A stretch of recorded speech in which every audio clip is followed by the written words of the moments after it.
Now, Bill, the crowd is filing in. There's certainly an electricity in the air. Maybe have to go all the way back to the Catholic game of 1996 to find a setting that's going to be similar to this one tonight. Frank, I think you're absolutely right. No doubt about it. The crowd is now formed. It's roped off here on the end zone and all the way around to the other side, standing room only. Obviously, all the seats in the home side have been sold.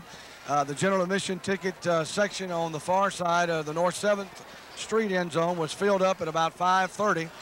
There have been Ruston Bearcat fans waiting in line to get in the fences since about 4:15 this afternoon. And they finally opened the gates. They weren't going to open them until 5:30, but the line became such an obstruction down there that they actually opened the gates about 10 after 5. And all of the Ruston people made a mad dash to get what they felt like would be the best seats. And of course, that is jam-packed over there. But I think you're right. This is the kind of atmosphere that Coach Don Childs has wanted since he's become a member of West Monroe High School in this community. This is the kind of football game and the kind of atmosphere that he wanted to bring to West Monroe and our community. And of course, we have responded in kind by packing the stands and of course winning football games. And this one comes down to for West Monroe and Ruston, the district championship. But I like the observation that you guys have made. Regardless of the outcome, because of the new system this year in the playoffs, we're going to be a highly seeded team regardless of what happens right here. And of course, that's going to help us, as you said, like the basketball. We should have a couple of rounds that we ought to be able to win. Bill, you're going to have more company than usual tonight. They're going to let the fans standing along the sides actually be a lot closer to the field than usual, are they not? They are, Frank. As a matter of fact, there are 15 yards between the sidelines and the tracks. And, of course, the track that they run on for the all of the racing events, all the track events, there are going to be people on that on the track from one end zone around to the other end zone, and, of course, on the opposite side as well. So we're going to be wall-to-wall people, and in just a moment, all these folks down here are going to be introduced as parents of our fine senior group that we have this year. And what a great occasion that is for these seniors, because they've been members of 3 straight state championship ball clubs. Okay, we'll be going to Bill throughout the ball game. I'll also return to him in just a few moments for his keys to the game before we have the kickoff. Right.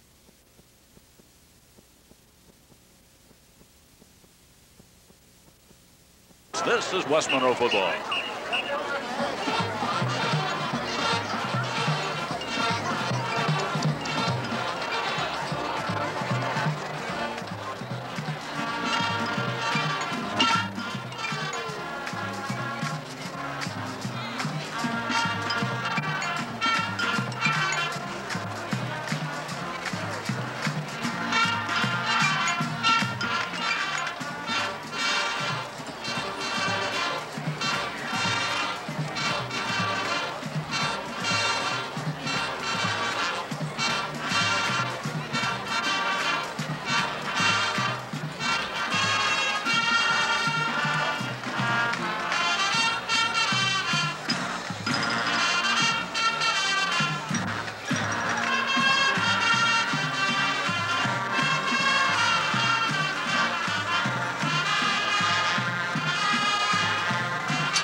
West Monroe to recognize our senior football players in our last home game of the regular season.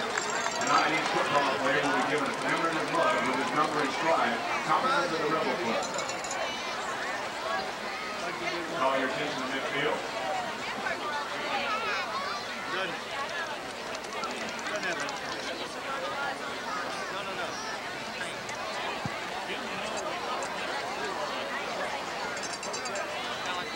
Tonight, our first senior, number 3, Pilcher. Quarterback. He's going to be joined in midfield by his parents, Mark and Shirley Pilcher.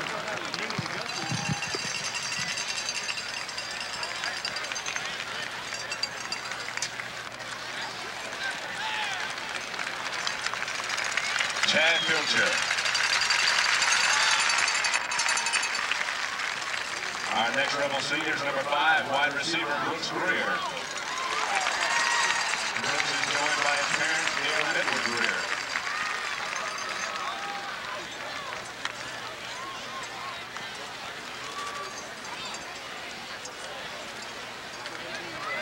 Brooks Greer. Next, number 8, Tremisian Davis. Tremisian is a Rebel tailback. He's joined tonight by his grandfather, Caesar Bowley, and his mother, Sherry Davis. Tremisian Davis. Next, number 17, Charles Terry. Charles is a defensive back. He's being joined by his parents, Patty and Charles Terry. Charles Terry.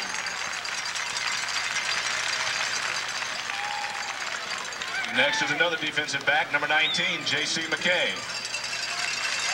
J.C. is being joined by his mother, Linda Conti, and his father, Jim McCain. J.C. McCain.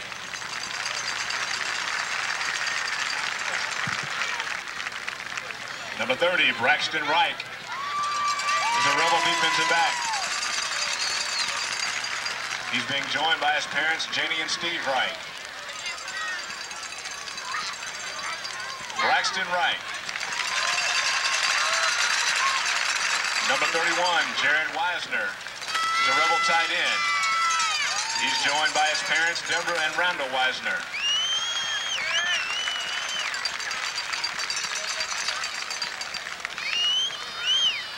Jerrod Weisner. Number 35, Keith Thompson, plays linebacker for the Rebels. He's being joined tonight by Patricia Thompson. Keith Thompson.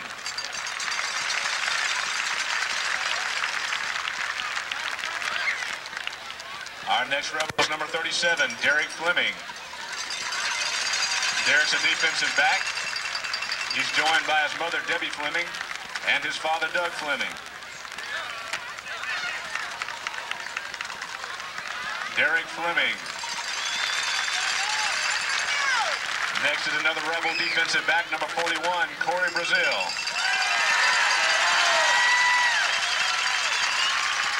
Cory's being joined on the field by his mother, Carolyn Thomas, and his father, James Thomas.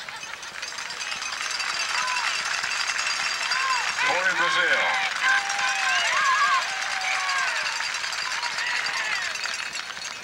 Next is number 47, Keith Powell, a Rebel tight end. Keith is joined tonight by his mom, Rhonda Risher, and his grandfather, Sonny Bumgardner. Keith Powell. Number 49, Michael Stevenson, is another defensive back for the Rebels.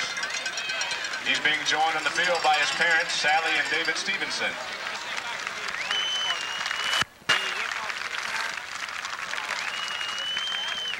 Michael Stevenson.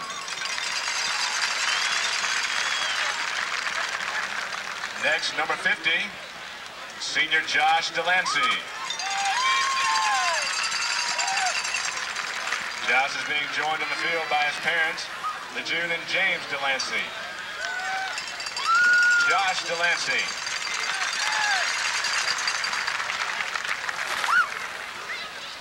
Next, number 54, senior defensive tackle, Jody Ledoux. Jody is joined tonight with his parents, Jan and Harris Ledoux.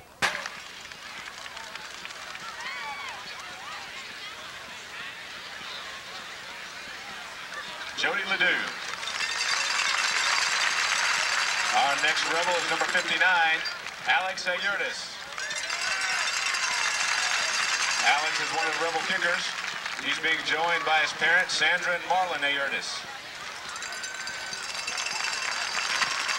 Alex Ayertis. Next, number 60, senior Dusty Wilcher, offensive lineman. Dusty's being joined by his parents, Deborah and David Wilcher. Lisa. Dusty Wilcher. Next is number 65, offensive lineman Lance Wright. Lance is joined on the field by his parents, Jackie and Larry Wright.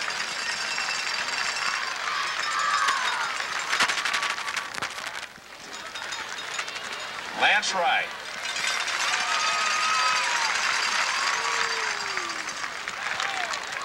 Next is number 68, Ben Sagne. Ben's another offensive lineman for the Rebels. He's being joined on the field by his parents, Chris and Rita Sagne.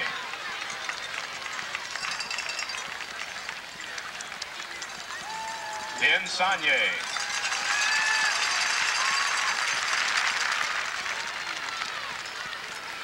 Number 76, senior offensive lineman, Landon Fleming.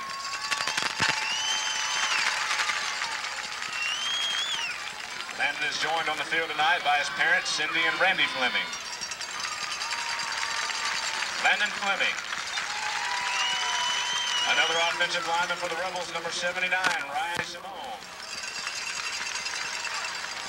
Ryan is joined on the field by his parents, Sandra and Renee Simone. Ryan Simone.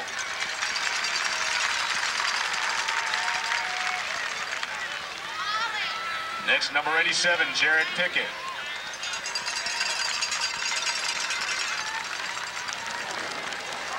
Jerrod's a wide receiver for the Rebels. Is joined tonight by his parents, Ruby and Jerry Pickett. Jerrod Pickett. Number 98, Lisso Jones. Lisso's a Rebel defensive end. And he's joined on the field by his mother, Sharon Jones. Lisso Jones.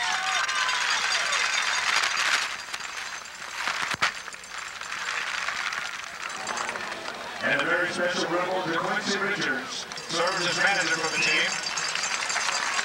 He's joined on the field by his brother, Andy Richards. Quincy Richards. Ladies and gentlemen, our 1999 Rebel senior class.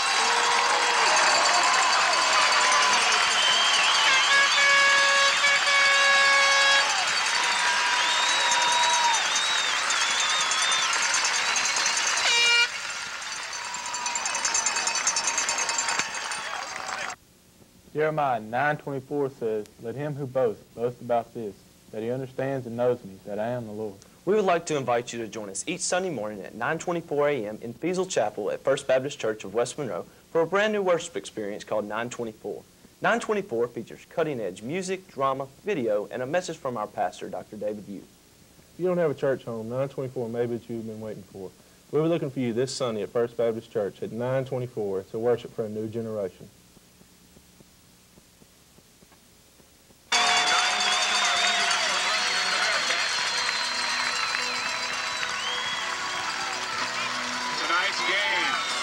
For the District 2 5A outright championship. Trophy presentation will be on the field after the game. Are you ready for football?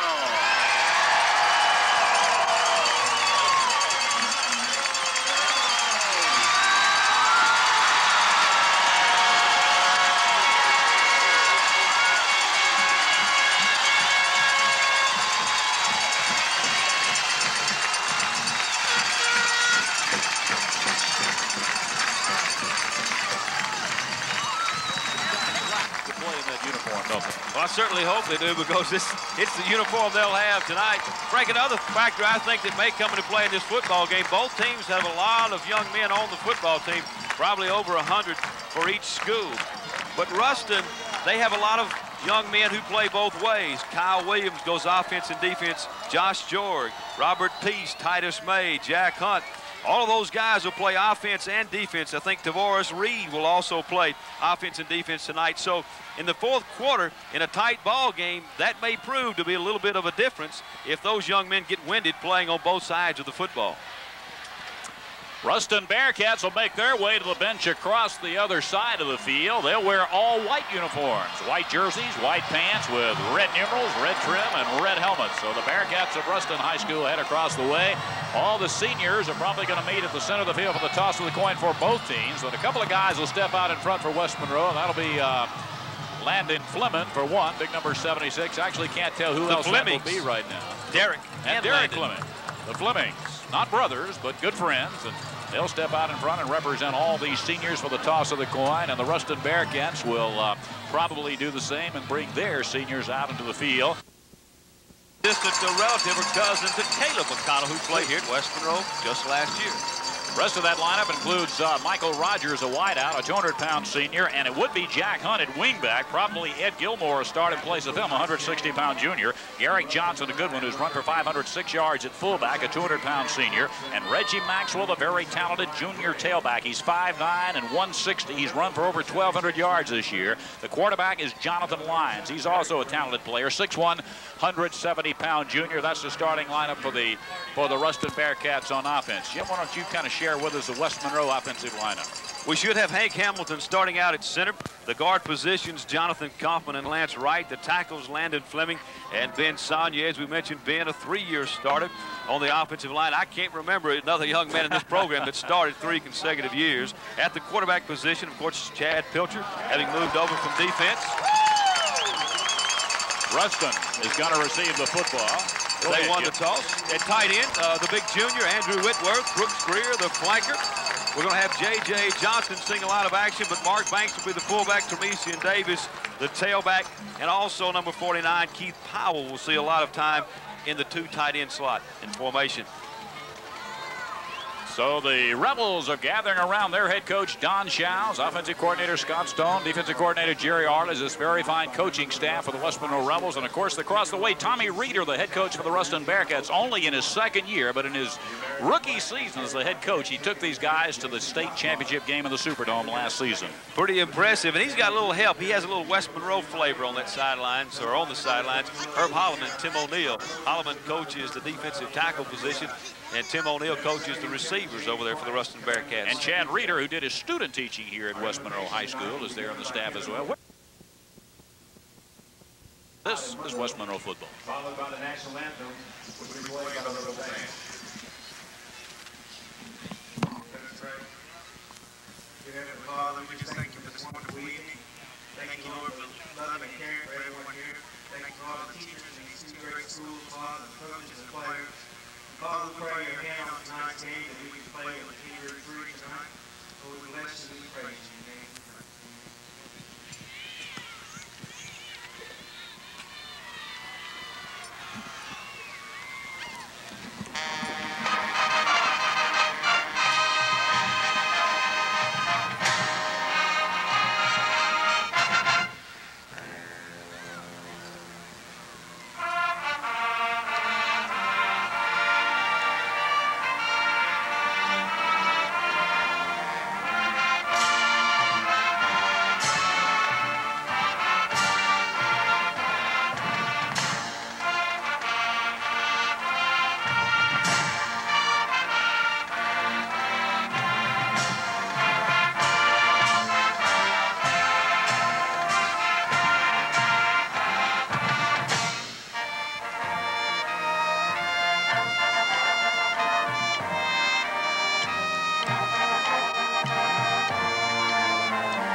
get this game underway. Rebels are going to be on defense first. And Jim, that suits them just fine.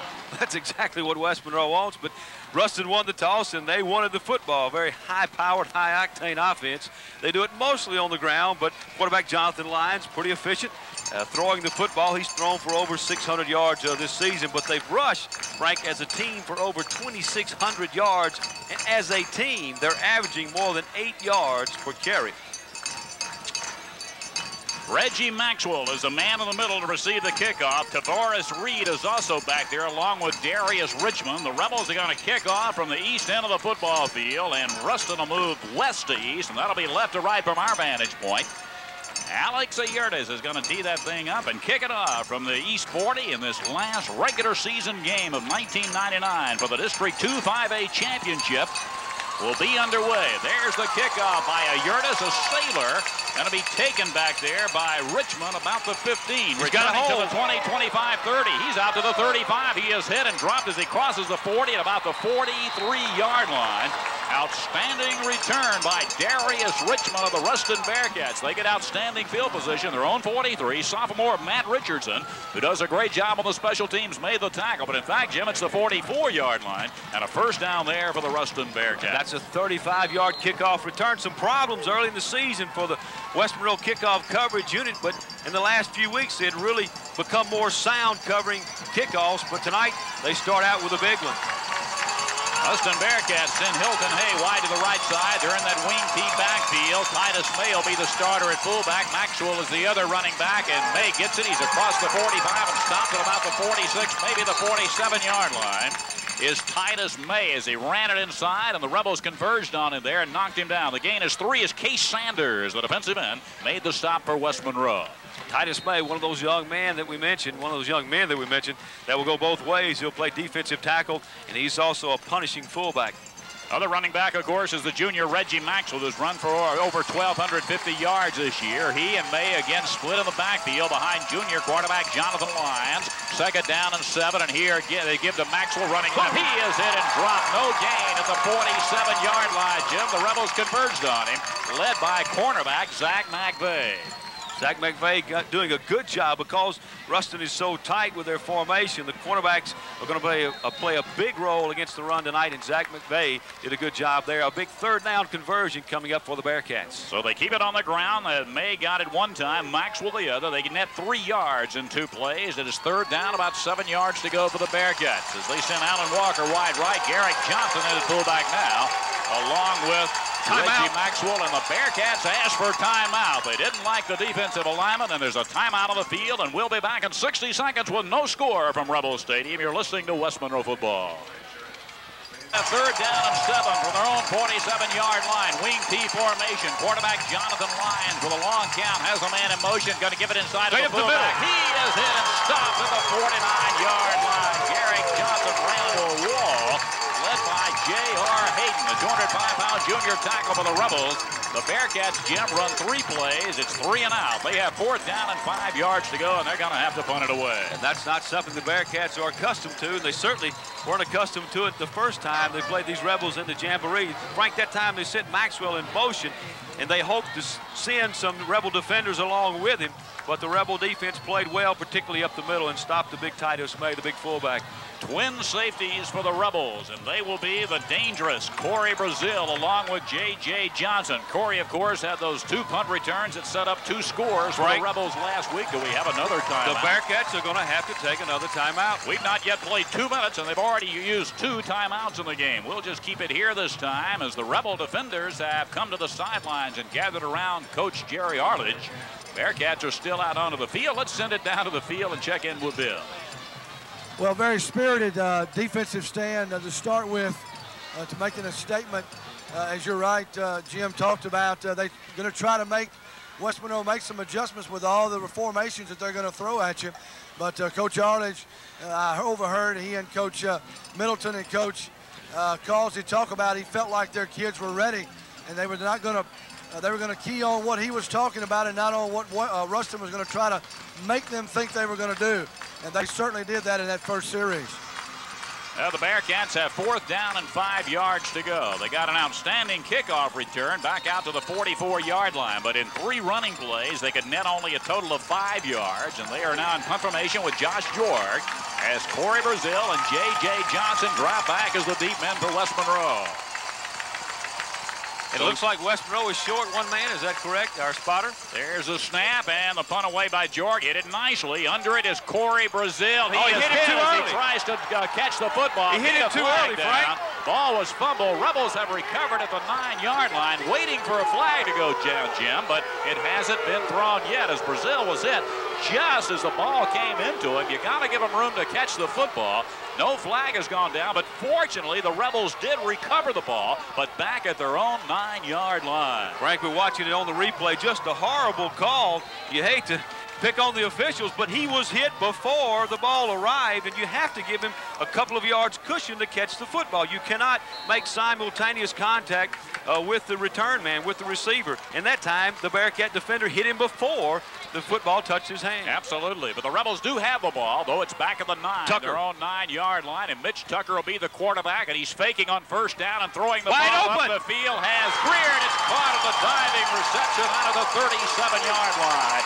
Brooks Greer catching the football right across the center of the football field, and the pass from junior Mitch Tucker. It's a 28-yard play and a 1st down for the Rebels at their own 37-yard line as Greer makes his 21st catch of the year. Just a great play, a great call from head coach Don Childs. And now Chad Pilcher, the senior quarterback, comes onto the field, and Mitch Tucker leaves the game as the Rebels have 1st down and 10. No, Pilcher's in the game, but a wideout. Tucker is still the quarterback. No, Pilcher is in at quarterback. Barfield is a wideout. You're right, and here the option being run, and a pitch to Davis. Has some room, but not a lot. He's knocked down to the 40-yard line. 3 yards on the option that time as Pilcher was the quarterback, came down the line to the left side and pitched down to Tremisian Davis, and linebacker Chris Cato was there to make the stop at the Rebel 40, where West Monroe will have 2nd down and 7 yards to go.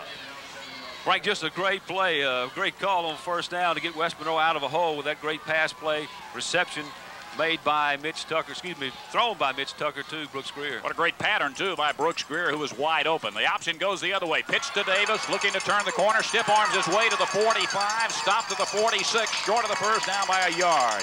Chris Cato again made the tackle for Ruston. At that time, the Rebels found a little running room, and they'll find themselves with 3rd down, about a yard to go at their own 46-yard line. So they run the option 2 times in a row, Jim, once to the left side, the other to the right side, and Davis got the pitch on both occasions. And a good move by Davis to elude one of the defenders. Looked like one of the linebackers. Maybe that was Peace that he eluded to pick up good yardage. A big 3rd down play coming up. Need a yard from the 46-yard line, and the give goes to Banks, the fullback, and he has the 1st down out to the 48-yard line. Straight ahead goes the 192-pound junior Mark Banks. Chris Cato with 3 straight tackles for Ruston. Well, the Rebels have a 1st down and 10 yards to go, and they have it out near their own 48-yard line. Frank, one of the things the West Monroe coaching staff hoped to do in this ball game, they knew that Ruston would come out very hyped and pumped, and they wanted to withstand the surge that the Bearcats would come out with to begin this football game and just kind of hang on until things settle down a little bit. And they played West Monroe's game, and right now West Monroe's doing a very good job of settling down this Ruston Bearcat football team. 4 minutes into the game, the Rebels have 2 1st downs. Here's Pilcher faking, back to throw, firing it long for Greer down the field. It is overthrown and incomplete. Down to the 10-yard line, and Jim Brooks had a step on 2 defenders. The pass just a little too long from Chad Pilcher, but he really let that thing go. Well, he threw it in a good spot, Chad Pilcher did. He had a great fake. It really held the linebackers and I think one of the safeties for just a moment. And you're right, Greer had a step or 2, but still pretty good coverage, double coverage. It had to be a perfect pass to complete it, and they just didn't quite get it that time, West Monroe. So the Rebels 2nd down and 10 yards to go after the long incomplete pass. Rebels have the ball, their own 48. Greer comes to the left side. Barfield is wide right. I backfield in the backfield behind Chad Pilcher. 2nd and 10, run the option again. Pilcher fakes and keeps to midfield. He's down to the 45-yard line and off his feet there. He got 7 yards on the option that time. And the Rebels have advanced the ball into Bearcat territory as Terrence Lewis made the tackle on Barfield. And Jim, a great job on the option that time by Pilcher. Great read by quarterback Chad Pilcher. It was 2nd down and long. They really need to they needed to pick up some big yardage there. He did so, and it looked like Brooks Greer came up with another great block. Well, excuse me, I take that back.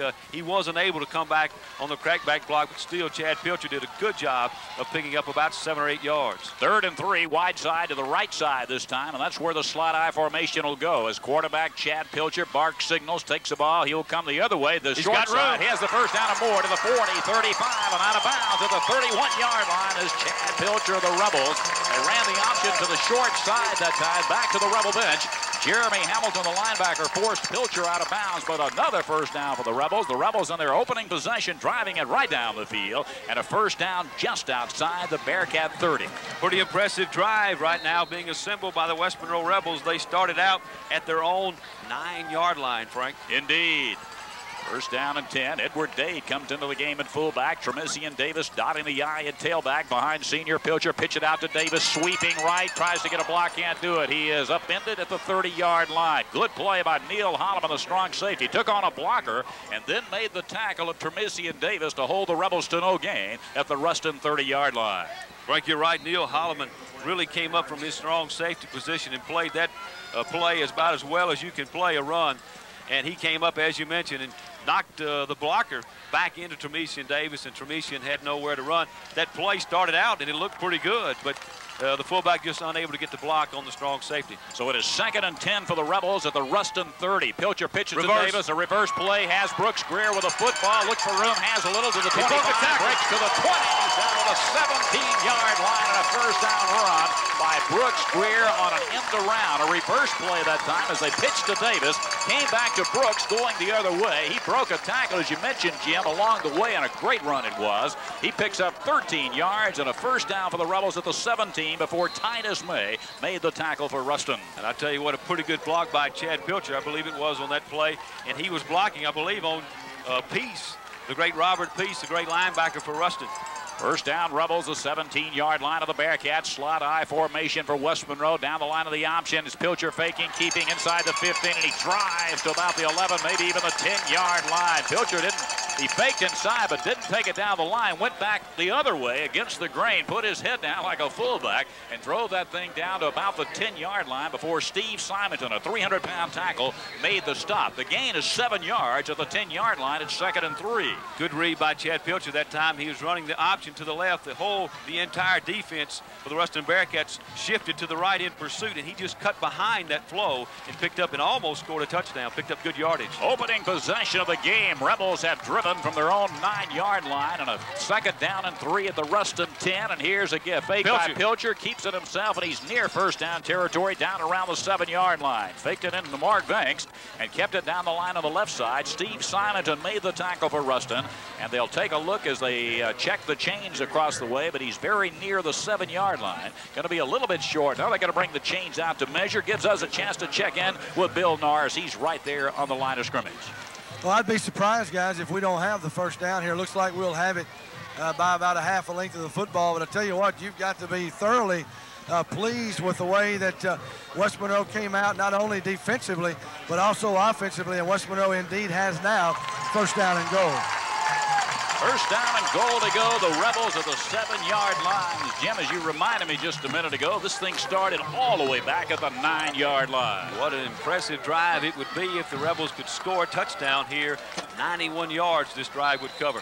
Opening possession of the football game. Ruston was 3 and out on its opening possession. They gained 5 yards in 3 plays and then punted. Here's West Monroe, 1st and goal at the 7, down the line to the fullback. Banks, he is in for the touchdown for the Rebels. Wait a minute, no signal.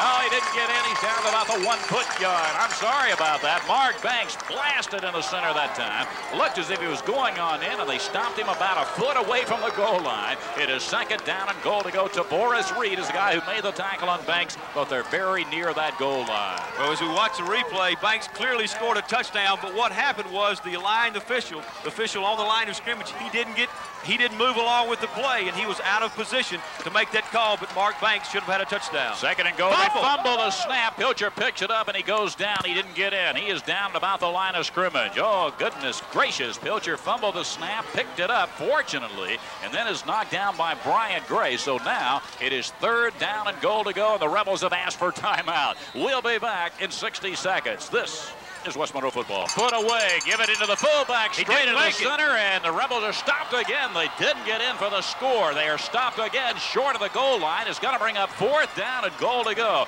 300-pound Steve Simonton made contact with Mark Banks and knocked him back, and it's 4th down and goal to go for the Rebels from about the half-a-yard line. How big of a no call that was, or on the lack of a touchdown that was clearly scored by Mark Banks. Now it's going to be 4th down and just inches to go for the score. Let's see what the Rebels come up with on 4th down and goal to go. Half a yard away. It's a get to the fullback. No, a fake by Pilcher. He keeps for the score. Jerrod Pilcher faking the fake, following him through the hole. And on 4th down and 1, Pilcher with a score, and the Rebels take the lead. He went in standing up, Frank. There was no way they couldn't call it that time. Bill, what was your vantage point? We saw the replay. What was your vantage point on the first run by Mark Banks? Well, the official just didn't get in position. He didn't know where the football was, and when he realized that Banks had broken the line of scrimmage and crossed the goal line, he called him down on a knee just outside. But I tell you what, when in doubt, give it to the hands of the senior quarterback. He's certainly done a tremendous job this year. What a great drive by the Rebels. 91 yards to take the lead. Lee Deal's extra point is up and good, and we'll be back with the score. The Rebels 7, Ruston nothing. This is West Monroe football. Jeremiah 9:24 says, "Let him who boasts boast about this, that he understands and knows me, that I am the Lord." We would like to invite you to join us each Sunday morning at 9:24 a.m. in Fiesel Chapel at First Baptist Church of West Monroe for a brand new worship experience called 924. 924 features cutting-edge music, drama, video, and a message from our pastor, Dr. David Youth. If you don't have a church home, 924 may be what you've been waiting for. We'll be looking for you this Sunday at First Baptist Church at 924 to worship for a new generation. Alex Ayerdes kicks it off for the Rebels. Kicks it high and a little bit short. Taken by Richmond. The 23 returns to 25. Spilled at the 27-yard line. Macbeth by the Rebels. On Macbeth. So the Ruston Bearcats will take it. Jim, only their second possession of the football game. They have at their own 27. Only 3:22 left in the first quarter, and they trail 7-0. Boy, was that an impressive drive by the West Monroe High School Rebels. Let's give some credit to that big offensive line. Hamilton, Wright, Fleming, Kaufman, and Saunier. Good idea. Here are the Bearcats. First down, their own 27, their second possession of the football game. Backfield split. Give it off to Maxwell. Running left. No room. Can't find it. He is stopped at the 23-yard line. Only a yard. Lucas Jackson wrapped him up with help from his friends. Also, Glentrell Ware is there. It is second down and 9 yards to go for the Bearcats at their own 28-yard line. And one of the Rebel defenders, Frank, at the last moment after that big pile-up, as Maxwell was headed back to the huddle, they threw his shoe back to him. They took that off as well. And I meant to mention Whitworth, the big tight end. I always leave him out when I mention the offensive line. He does a great job. He is a very important part of it. Second down and 9 from the Ruston 28-yard line for the Bearcats. Here's Lyons pitching out. Maxwell sweeping right 30. He is down about the 34-yard line. Good run by Maxwell. Didn't have much, but he got a little out of it. Josh Delancey led the charge along with Glentrell Ware for the Rebels. And the Ruston Bearcats out to their own 34-yard line will now have third down and 4 yards needed for the first down. They've kept it on the ground every play so far. Pretty good pickup that time for the Ruston Bearcats. That gives them a pretty good opportunity to pick up a first down here. But you love to see, Coach Arledge does, a defensive tackle getting outside, pursuing on a quick pitch. Johnson and Maxwell in the backfield, split behind Lyons. The man in motion is the wingback. They move. Jumps. Flags all over the field. The wingback came in motion, Jim, and he turned upfield before the ball was snapped. Obvious penalty against Ruston. That was Ed Gilmore, and they're at wingback in place of the injured Jack Hunt. Not only did he turn upfield, but one of the linemen on the left side flinched just a little bit, stood up just for a half a second, and they might have called him as well. So instead of third down and 4, the Bearcats now have third down and 9 yards to go, with the penalty moving the ball back to the Ruston 28-yard line with 2 minutes remaining in the first quarter of this game. Junior quarterback Jonathan Lyons glances over to head coach Tommy Reeder on the sideline across the way and brings his team up. Again, Johnson and Maxwell back there on third down and 9. Lyons takes the ball, fakes. He's back to pass as he rolls to the right side. Going deep. And throws. The pass downfield is incomplete. Well defended by the Rebels. Intended for Alan Walker, but he had drawn 2, even 3 Rebel defensive backs on him. Derek Fleming got a hand on the ball and knocked it down and incomplete. 6 6 Rebel defenders back covering 2 guys. Just great coverage by the West Monroe defense. And so the Bearcats will punt it again, 3 and out once again. They're yet to pick up a first down in the game, and the duo of J.J. Johnson and Cory Brazil drop back for West Monroe to receive this punt. And Cory Brazil was over talking to the official. He said, hey man, let me catch it first before they hit me now. Give me a chance. Josh Jorg averaging 40 yards a punt for the Ruston Bearcats. He's their tight end also. He's an outstanding athlete. He receives a pass from center. The kick away hit it beautifully. Under the ball is Cory Brazil, the Rebel 29. He's got to the 30, Frank. 35, 40. Brazil 45 midfield, and he trips and falls at the 45 of the Ruston Bearcats. Actually, one Bearcat got an arm out and kind of tripped him up. That was number 1 who got the tackle on him for Ruston, and that was Darius Richmond. But a good return, Jim, by Brazil, and the Rebels first down their own 46. A 43-yard punt, but a 26-yard return. These last 2 weeks, I tell you what, this punt return has really been something to watch. I'll say. He set up the first 2 scores last week. Some confusion right now on the Rebel offense. They didn't have J.J. Johnson out on the field. Andrew Whitworth is out for this particular play. J.J. wide out to the right side. The quarterback is Pilcher. Back to throw and fires into the flat. Greer. It has Brooks Greer, the 40, Oh, down to the 35, 30, out of bounds to the far sideline, about the 32. That's where he stepped out of bounds. He'll have the first down. Brooks Greer running into the right flat, making his second catch of the game, and a great run again, Jim, after he made the catch. Avoided one tackler.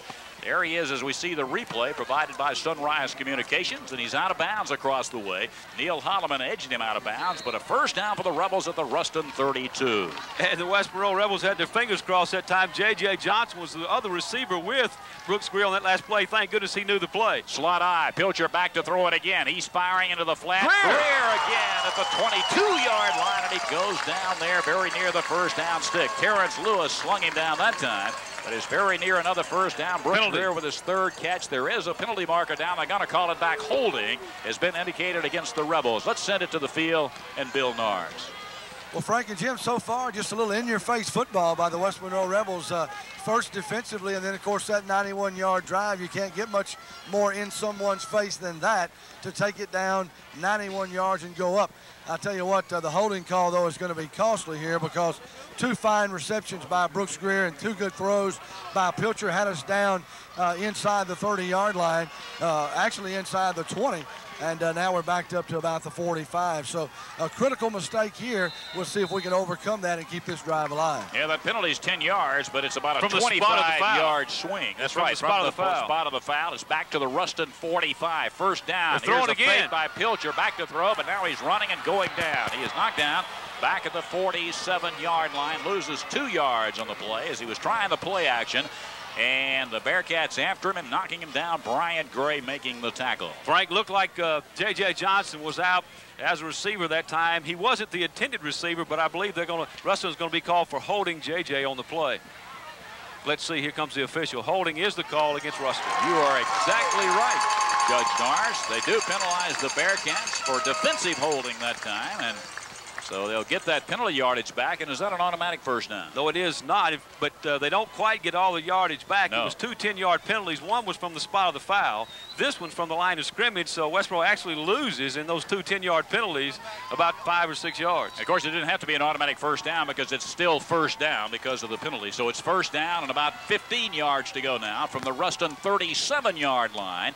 That's the line of scrimmage. Here's Pilcher. Chad Pilcher, the senior quarterback for West Monroe. Quick drop pass. Better go get it. That's a lateral pass. It's on the ground. They ruled it an incomplete forward pass, though, intended for Tremisian Davis. I believe that ball was thrown behind him, but it's ruled an incomplete forward pass. It'll be 2nd down and 15 yards to go for the Rebels at the Ruston 37 with 27 seconds remaining in the first quarter, and the Rebels leading the Bearcats 7-0. And, Bill, that looked like a pretty good play. That was coming right at you. I'll tell you what, if he catches that football, guys, he's got nothing but dirt, or actually this two-tone grass in front of him, and he could have scored. I tell you what, just a tough break for West Monroe that time. Rebels look crisp. They look good and ready to play. 2nd down and 15 yards to go. They may do it again. Greer is in motion. Again, the same play. Has Davis, 35. A block behind Greer to the 30, down to the 25, and out of bounds about the 20-yard line is Tremisian Davis of the Rebels. He has the first down. as he grabbed the pass in the left flat. That is going to be a 17-yard pass play from Chad Pilcher to Tremisian Davis. The 17th catch of the year for Davis. Terrence Lewis bumped him out of bounds, but the Rebels have a first down. They're going to put it down on the Ruston 21-yard line. And Frank, that's just some in-your-face football. Ruston should have known that play was coming. As Bill mentioned, and as we thought from our vantage point, it looked like it was going to be a good play the time before, and so they just ran it one more time. Well, run it till you stop them. Maybe they'll do it again. Here's Pilcher. He has the slot I formation. He'll take the ball and fake it. No, he'll give it to Davis inside. He banks it down inside the 20, and he slung to the turf of the 18-yard line. He got 3 that time. Chris Cato, the junior linebacker, 5'9" and 180-pounder, playing well, made the tackle for Ruston, and the Rebels have 2nd down and 7 at the Ruston 18-yard line. Rebels, as we come to the end of the first quarter, lead it by a score of 7-0. We invite you to stay tuned as we'll break for 60 seconds. This is West Monroe football.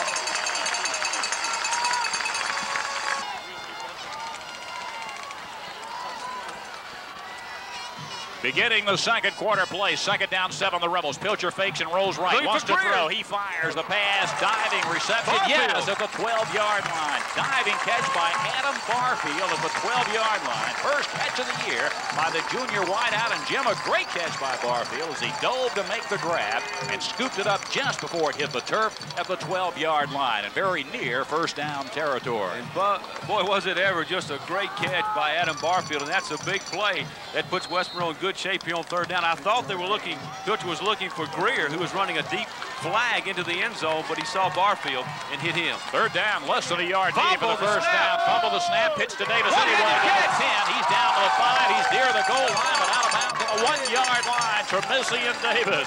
Rebels fumble the snap. Pilcher picked it up, ran the option anyway, pitched it to Davis, and he took it to the 1-yard line.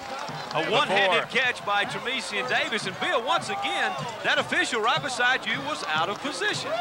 Well, actually, Tremisian went out of bounds at about the 4. Yes, he did. But before he went out of bounds, he tried to stretch it. That long, lean, lanky body tried to stretch it across the goal line, but he actually did go out of bounds at about the 3-yard line. I gave him the 1, but he's really just inside the 4. Now the Rebels are spreading all over the field. Deuce formation, 2 wide receivers to each side.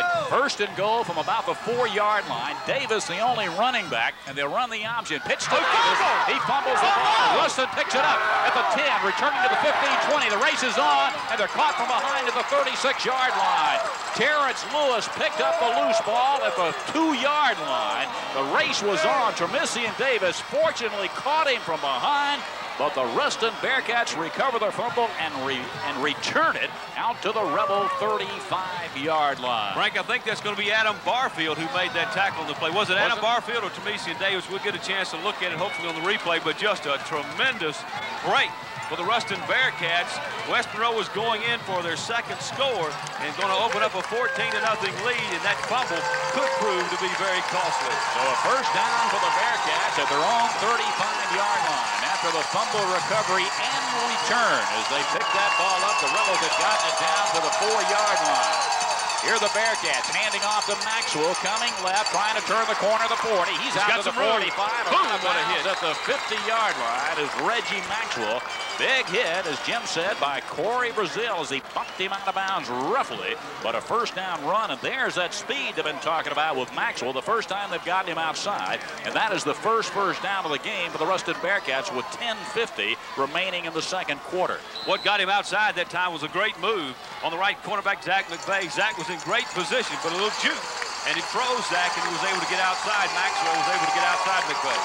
First down from the midfield stripe, and they will fake, and Lyons wants to throw. He fires into the flat. The pass is incomplete. Flag down. Big tight end Josh George, the intended receiver. Ron Macbeth was on the coverage. Let's see what the penalty indication is all about. Looks like somebody's going to be called for an infraction as they were trying to block Big Lisso Jones that time. And let's see what the official is going to be holding called against the Ruston Bearcats. And I believe that was on the young man who was trying to block Lisso Jones. Frank, let's go back to that fumble by Tremisian Davis. When West Monroe shifted out into that deuce formation, Ruston was absolutely lost. In fact, they were looking to call a timeout, running all over the field. West Monroe had them exactly where they wanted them, just made the bad play. Just fumbled the ball, unfortunately. Now, Ruston has just been penalized 10 yards for holding, which moves the ball back to the Bearcat 39. And there it is first down again, but now it is first down and 21 yards to go. They need to go to the Rebel 40 for the first down.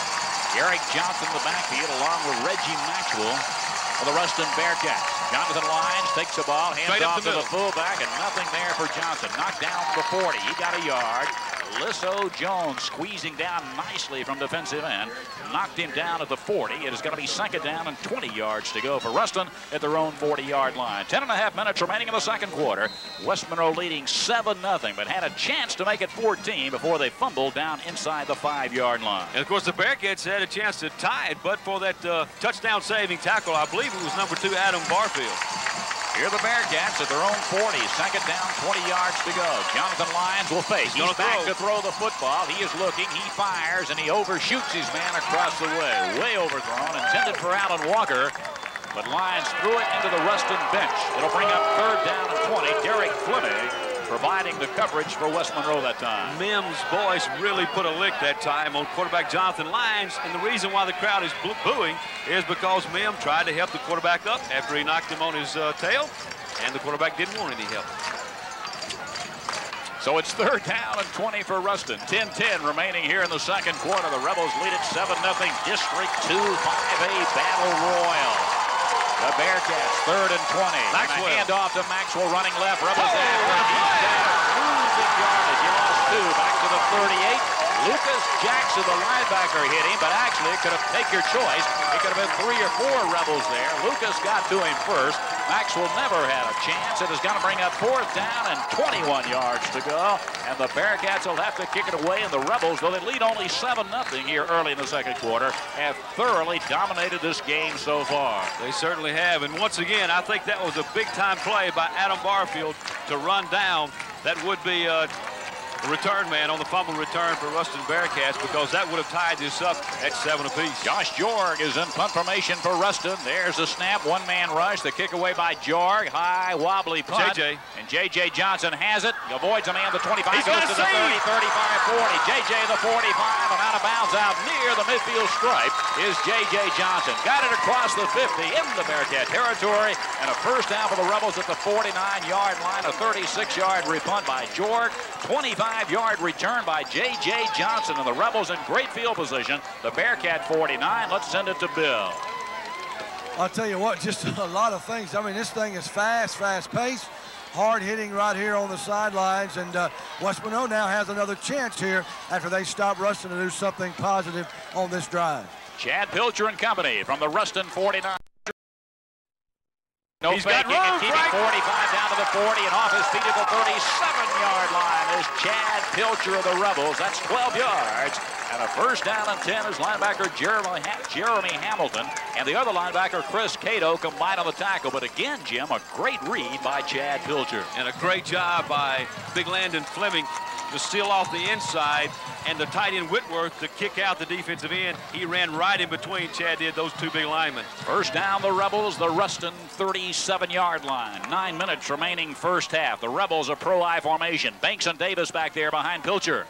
Here's Chad Pilcher running the option again, and he will give it to Banks, and he'll go down at about the 35-yard line. No, he kept it. Pilcher faked it and kept it himself. Faked yours truly out, and he only got a yard to the 36-yard line while Brian Gray made the tackle. In my defense, he went the other way. But anyway, it's second down and 9 yards to go from the 36-yard line. Well, it almost looked like he gave it to the fullback and then just tripped over the fullback. So either way, neither one of those ball carriers are going to pick up more than a yard on that last play. 8 minutes and 17 seconds to play in the first half. 7-0. The Rebels lead in this football game on a second down Banks. play. Here's Banks inside. Not much. Hit down as he takes it inside the 35 down to the 33-yard line. Got about 3. Kyle Williams, a 260-pound sophomore, who Coach Shao certainly had a lot of complimentary things to say about this week, made the tackle for Ruston. Going to bring up third down and 6 yards to go. Well, Kyle Williams is an outstanding player. Just a sophomore, as you mentioned, 6'3", 260 pounds. Compared to Brian West by Coach Childs. That's a good comparison. Well, it certainly is. Third down, 6, the Rebels. Fumble, 33. Pilcher He's got picks the it tight up end. and Passes, and he has the big tight end of the 21, and he's dumped there. But a first down, a reception by Andrew Whitworth. DeForest Reed immediately made the tackle, but Pilcher faked the fumble the snap, picked it up, drilled it into the hands of the 6'8" Andrew Whitworth, and the Rebels a first down and 10 at the Ruston 21-yard line. And look, let me tell you, Frank, that was a big-time catch by Andrew Whitworth.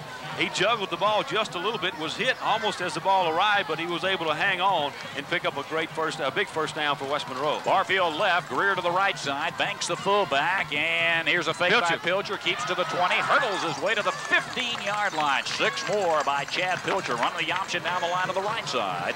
Darius Richmond, the free safety, made the tackle, but again, the Rebels doing a great job blocking and reading off the option, and they have it down to the Ruston 15 with 7 minutes remaining in the second quarter, and leading the Bearcats 7-0 in an overfilled Rebel Stadium. There are people everywhere. Big Andrew Whitworth with the great block. He made the big catch on the play before. He had a great block on that last play. Second down, about 4 from the 15-yard line. Again, the pro eye. Pilcher barks signals from the Ruston 15-yard line. Pilcher takes the ball, gives fakes, and pitches out. It's on the ground. Fumble, scramble for it. Ruston has it, I believe, the 19. No, Rebels got it.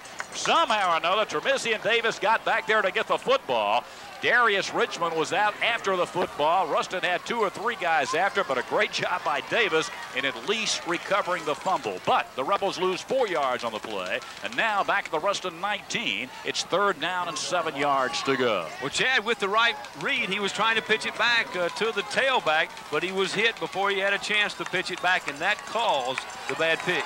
So now the big third down play. Third down 7 from the Ruston 19. Brooks in the slot. Slot formation set left. Now Davis in motion right. One back there is Banks behind. Here's the penalty against the Rebels as Davis cut it upfield too quick. They run the play anyway. Pilcher's in trouble. Now he throws as he's hit the football. I can't believe they didn't stop play. They didn't throw the whistles, blow the whistles and throw the flags as Tremisian obviously moved back downfield, Jim, but they didn't stop play, and now we'll have to see how this thing will transpire. Well, when a lineman moves, you stop play. I think when one of your men in the backfield, the play continues, and they were going to run a tight end screen that time to big Andrew Whitworth. Tough break for the Rebels because Ruston simply refuses the penalty, so now it is 4th down and 7 from the Ruston 19-yard line. And once the flag was thrown, much like us up here, I think the West Monroe offense thought the play was blown dead, and they were just out of sync from the word go. So a tough situation for the Rebels, but the play counted, and they throw an incomplete pass, and here are the Rebels on 4th down and 7 yards to go now. Football on the Ruston 19, 5:53 to play first half. Rebels ahead 7-0. Pilcher with a pro-eye formation is back to throw. He is looking for Brooks Greer. The pass is away, and it is incomplete down to the 5-yard line. Greer, the intended receiver, but well covered by cornerback Terrence Lewis for Ruston.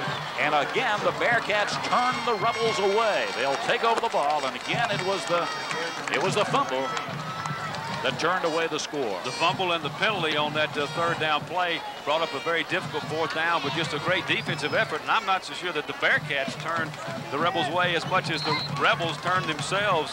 Turned down a golden opportunity right there. That's the second time now that the Rebels have been in a great position to score, and they've not been able to do so. That may come back to haunt them in this football game. Last time had it inside the 5, this time inside the 20. Reverse play for the Bearcats as they run to the right side, look for room, not much there, knocked down the 21-yard line. Tavares Reed, the wingback. They ran the wingback counter that time, and J.R. Hayden, the very fine defensive tackle, 205-pound junior, and Lisso Jones combined on the tackle. Put it down on the 20, give the Bearcats a yard. It is second down, about 9 yards to go.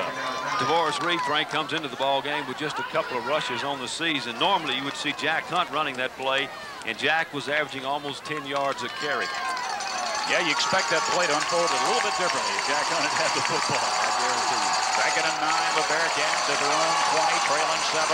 They'll run it tight inside to Maxwell, cuts it up to the 25, knocked down from behind the 28-yard line by Ricky Gio. He had a seam, he had some daylight, Jim, but Gio closed it and knocked him down from behind and stopped him short of the first down at the Bearcat 28-yard line. It'll bring up third down, about a yard to go for Ruston, clock running with 4:48 left in the second quarter. And this is a big big third down. It's third and very short, but the Bearcats, if they do not pick it up here, they should give West Monroe great field position if they have to punt. Garrick Johnson, the fullback. Reggie Maxwell, the tailback. They'll give it to Johnson. Nothing there. Well, the second effort got the first down. They stood him up, but they kept on charging forward, bulled it to the 30, and now an extremely late flag has gone down. Have to see what that is all about. Johnson had picked up the first down as the Rebels converged on him, led by Ricky Gio and J.R. Hayden. But let's see what the penalty indication is. Personal foul Against the Rebels. It's going to be a 15-yard step off. They got the first down to the 30, but now the 15 more yards will move it out to the 45-yard line. First down there for the Bearcats. Let's go to Bill. Well, guys, they've called the personal foul, I believe, on Ledoux Jones. Of course, I couldn't see it.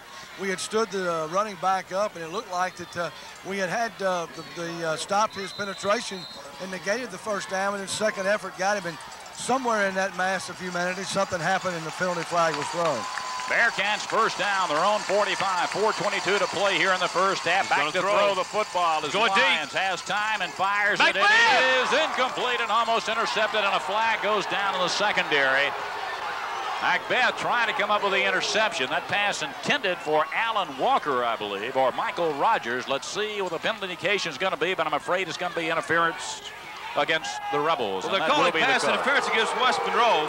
There was double coverage, but the reason why I don't believe it's pass interference is because Macbeth touched the football, and then the other cornerback, I believe Zach McVeigh, hit the receiver before the ball got there, but once you touch it, you can hit the receiver. So really a terrible call by the official. Coach Arledge and Coach Showles are both just livid. They're right out on the field. Coach Showles is way out there near the hash mark. And now they're going to ask for timeout. They want to talk about this thing. Well, that was a bad call, Frank. They're signaling us to take a timeout. We better do it. We'll be back at 7-0 the Rebels. This is West Monroe football. Interference penalty moves the ball to the West Monroe 40, where it is first down for Ruston with 4:15 to play here in the first half. Rebels lead at 7-0. Coach is arguing, but didn't win that argument. Here are the Bearcats with a first down to the West Monroe 40-yard line. Well, we've got another timeout by the officials. Not sure just what that is. Well, let's send it to Bill while they discuss it. Oh, they want West Monroe to move back. Yeah. Yeah, they're going to warn everybody off the sidelines, and that's what they're going to call here on all of us. You're going to have to move back too, huh, Bill? Apparently so. That was Coach Eastman. He's going to get a little excited there as we're on the radio here. Here's Ruston from the West Monroe 40. First down and 10 yards to go. Jonathan Lyons, their junior quarterback, is handing off on a reverse play. They're trying to get outside, and they do. Maxwell is down to the 35 and out of bounds across the way inside the 30-yard line. He got about 10.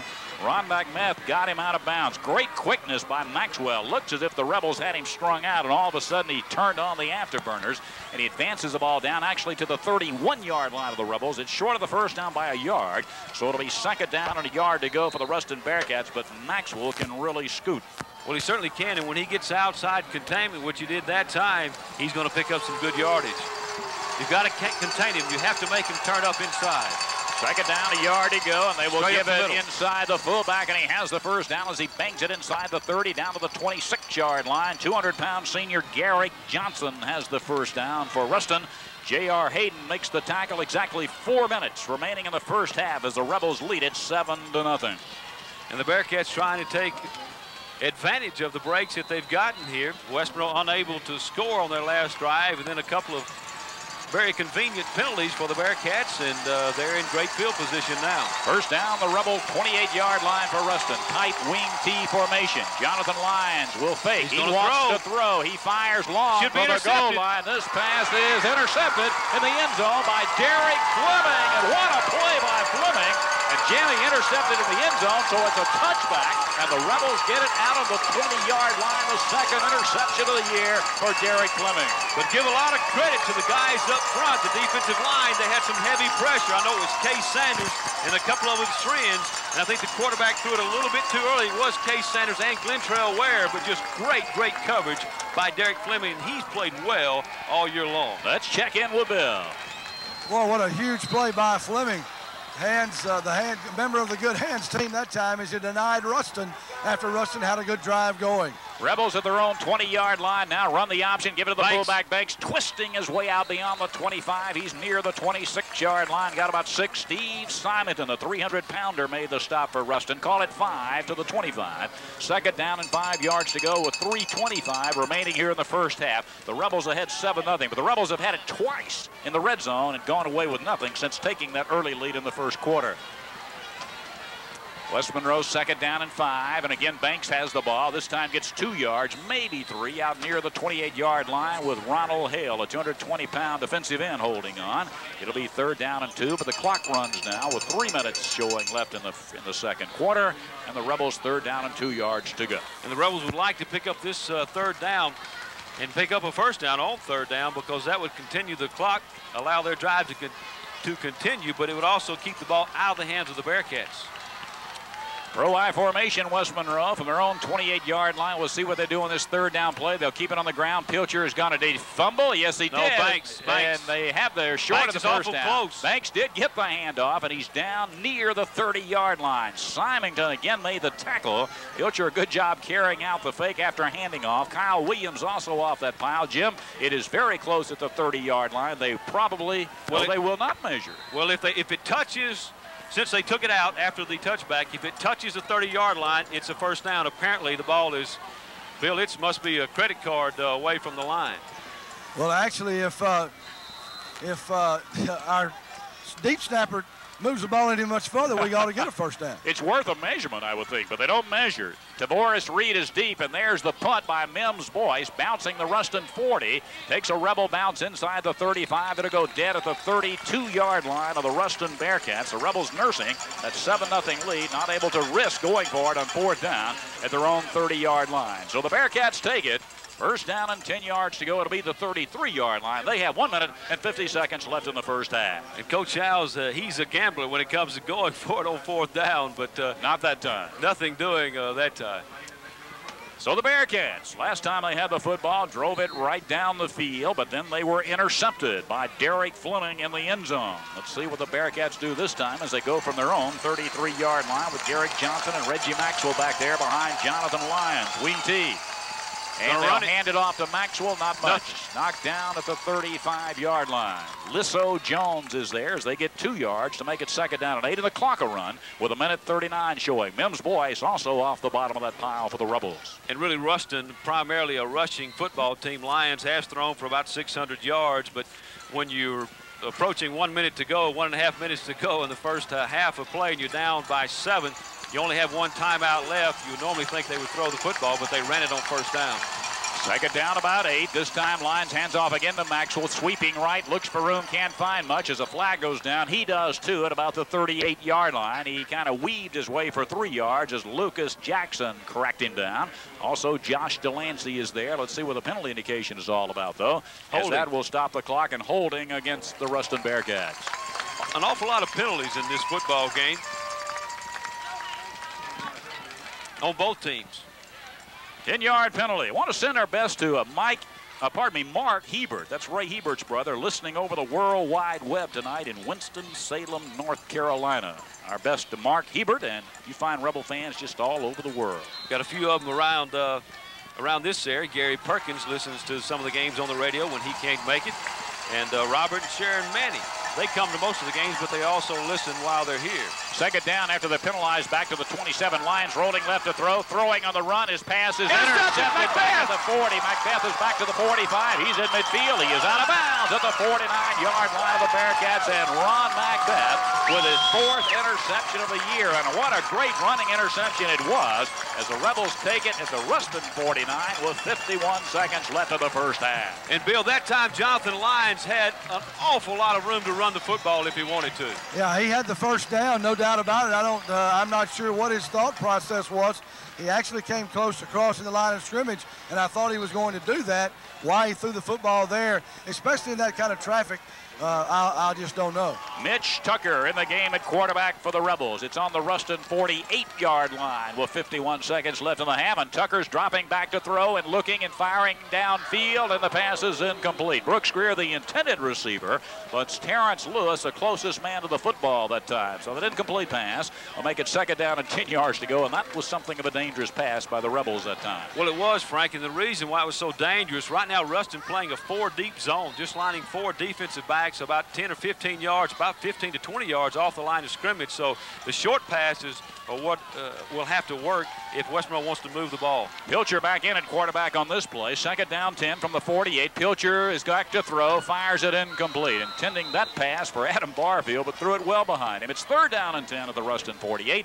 42 seconds left in the half. Those 2 plays did not take very long. They didn't take very long, and they weren't very successful. In fact, one was almost disaster. Also want to say hello to J.D. Fiesel.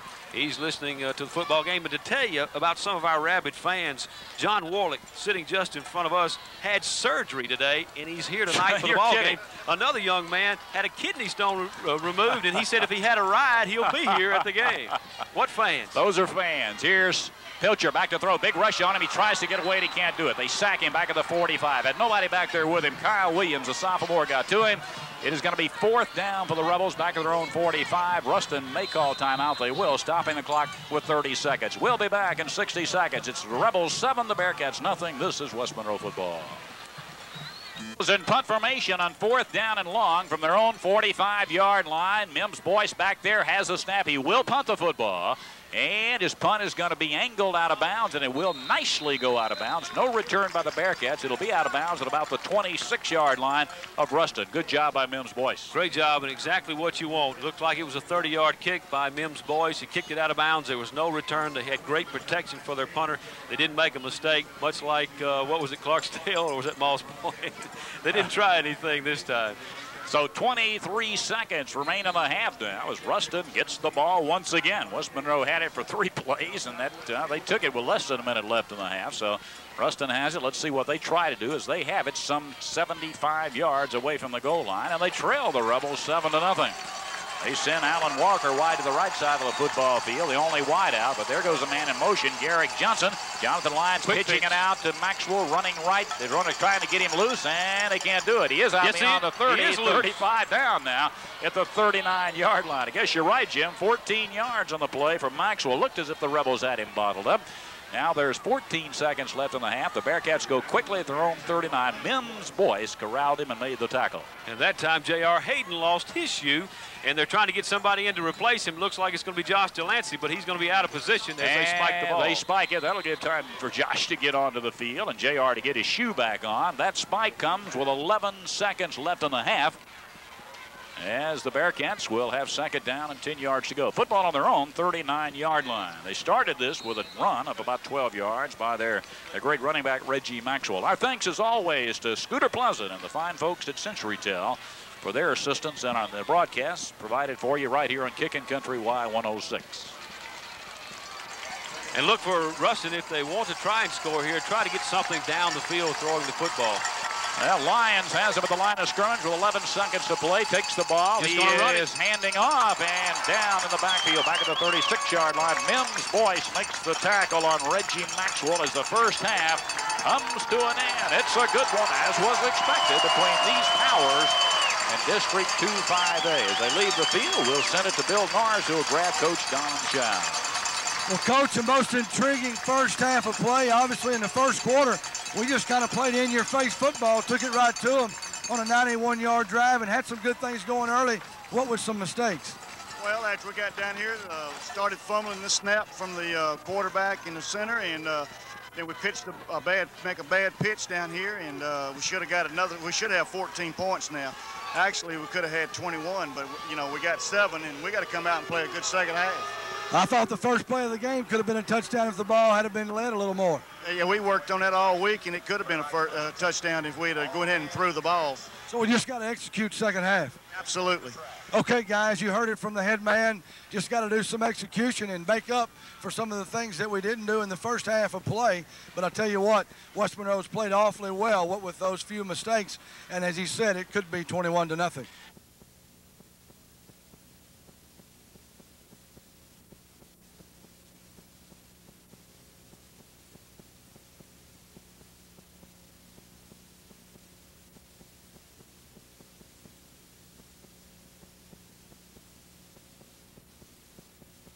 This is a raffle for our boys soccer team here at West Monroe, and James McCullough is going to give us our raffle for our rifle that we're giving away. We're proud of you.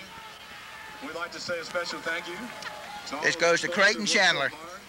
All right. First of all, from the Rebel Raiders, Leanne Gadberry.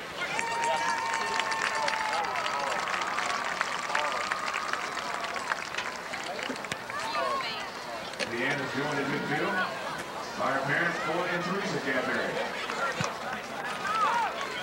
Leanne Gadberry.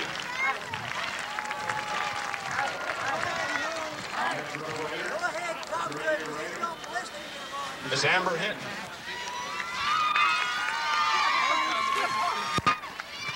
Amber's being joined by Barbara Hinton. Amber Hinton.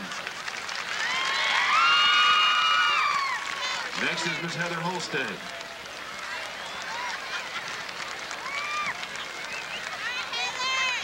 Heather's been a 2-year member of the Rebel Raiders.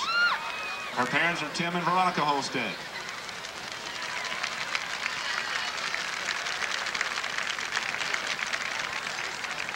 Next is Miss Laura Hutchings. Laura's been a member of the Raiders for 3 years. Her parents are Bill and Joanne Mesh.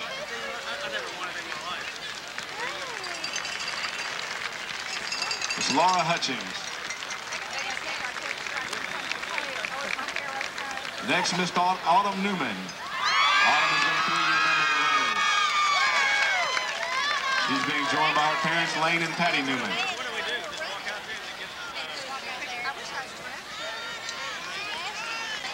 Miss Autumn Newman. Next, Miss Sarah Stringer. Sarah's been a member of the Rebel Raiders for 3 years. She's being joined tonight by her mom, Lucinda Stringer.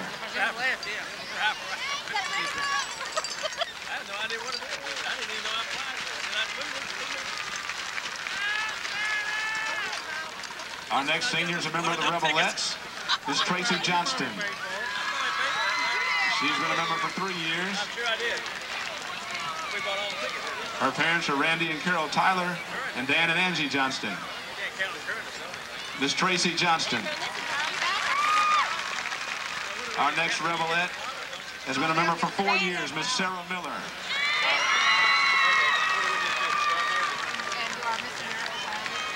Sarah's being joined at midfield by her parents, Richard and Frankie Miller.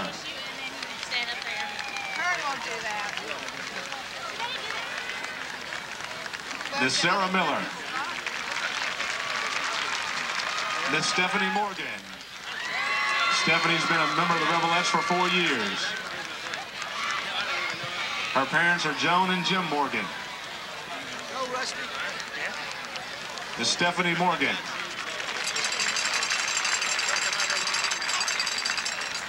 Now our varsity cheerleaders. First, Miss Kristen Ellis. Kristen is unable to attend tonight's game. Her parents are Robert and Jerry Ellis. Next, Miss Tara Gilly. Tara's been a 4-year varsity cheerleader. Her parents are the late Craig Gilly and Rusty and Sherry McCraw. Miss Tara Gilly. And Miss Amy Solly. Amy's been a varsity cheerleader for 4 years. She's being joined by her parents, Kenneth and Becky Solly.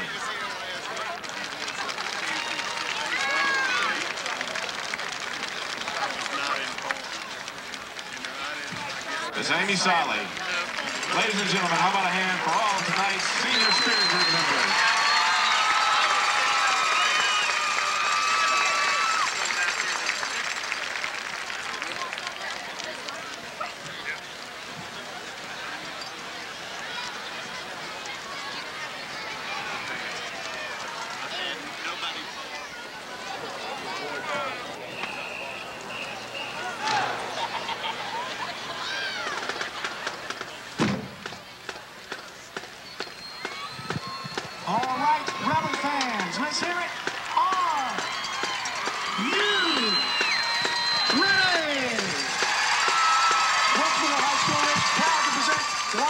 band in the school history.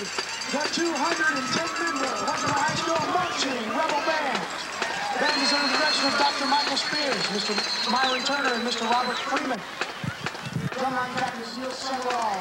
Flag captain is Miss Henry Dooley, and co-captain is Sarah Simon. And under the direction of drum majors Chad Ramsey, Kristen Walker, and Chris Presley. The band begins this performance with a fanfare from E.T., followed by the brassy sounds of Stravinsky's Firebird Suite with soloist Suzanne Parker.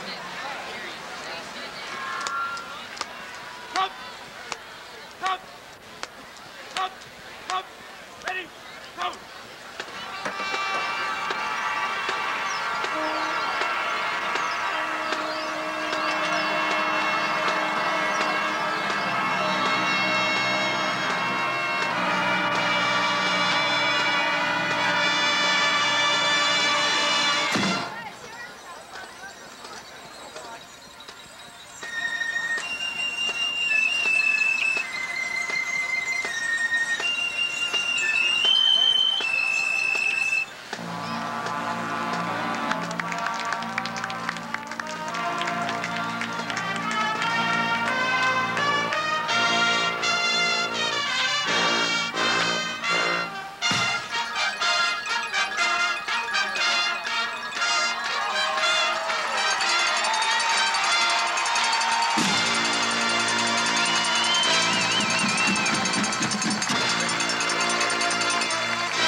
Ladies and gentlemen, at this time, we'd like to recognize our band seniors and our band suite.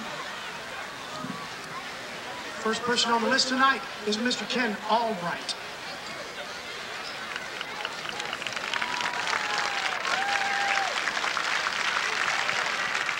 Next, we have Miss Holly Britt.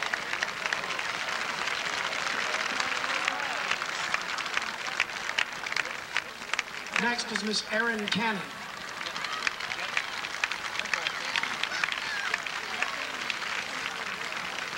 And Amanda Caraway. And Karen Chandler.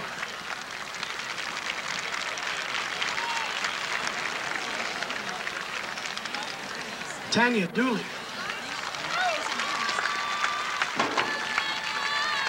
And John Finley. David Frost.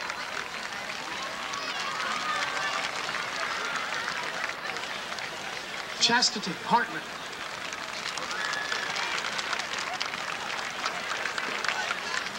Misty Hatton.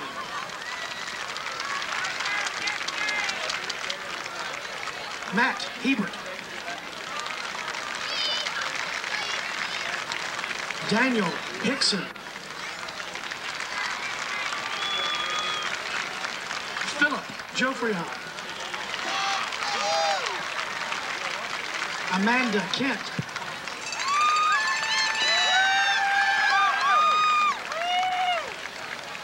Chris King.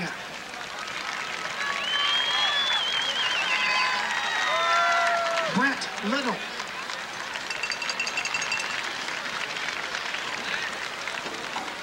Ryan McDonald.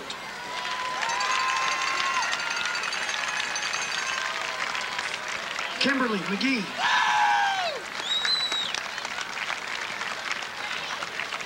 Preston McGee.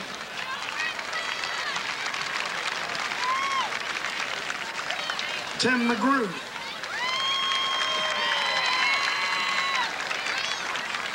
Quincy McManus. Patrick McWilliams.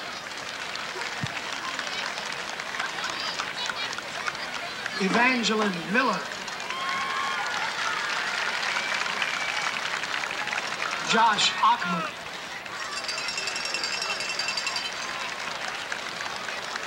Adam Parker.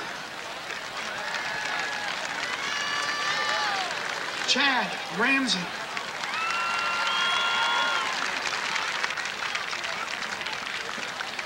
Dustin Sackman. David Scott.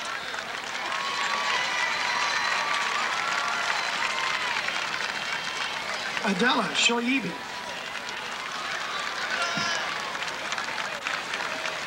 Neil Sumrall. Mike Thompson. Pete Thompson.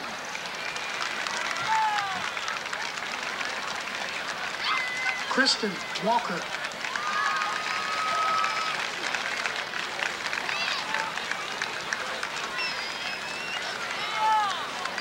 And last but not least, we'd like to present our 1999 band sweetheart, Miss Kendall Ward.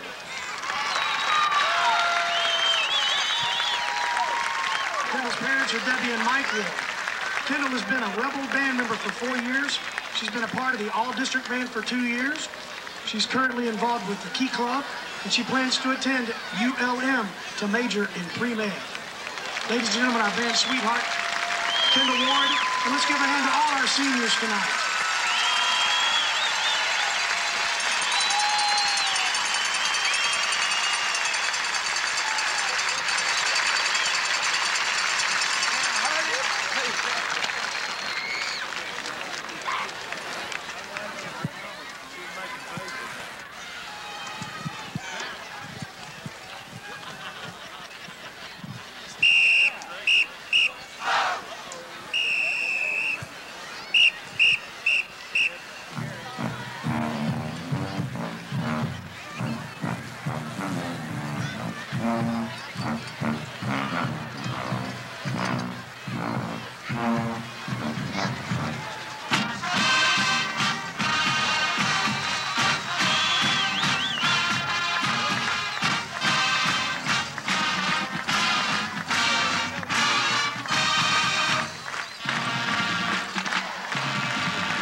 once again by West Monroe. Jonathan Lyons 0 for 5 with 2 interceptions, 1 in the end zone as they were driving for a potential score. Chad Pilcher 4 of 8 for 43 yards, and Mitch Tucker 1 of 2 for 36 yards. So as a team, 5 of 10 for 84 yards passing. Greer, 2 receptions for 50 yards, 1 to get West Monroe out of a hole on that 91-yard scoring drive the first time they had the football. Tremesian Davis caught 1 pass for 16 yards. Adam Barfield with his first reception on the season.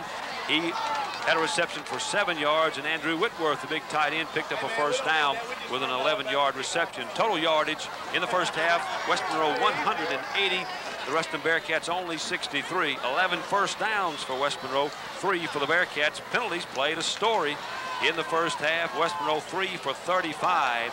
The Bearcats 4 for 35 as well. We're going to take one more break, and we'll be back with second half football at Rebel Stadium with the score West Monroe 7, Ruston nothing.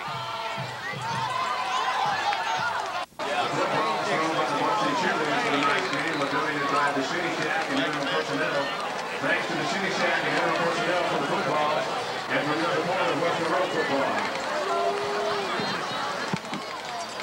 I'm just going to say his birthday, not his 20th. Ladies and gentlemen, the cheerleader of the week for the varsity squad is sponsored by Cutter's Corner, the Mill Street Salon, on the corner of 6th and Mill in West Monroe. The cheerleader will receive a free haircut and style. Comfortable tan and fresh for this game of the show. This year's varsity cheerleader of the week is Miss Jody Howell. Jody Howell, thanks for your hard work and congratulations. Cheerleader of the week.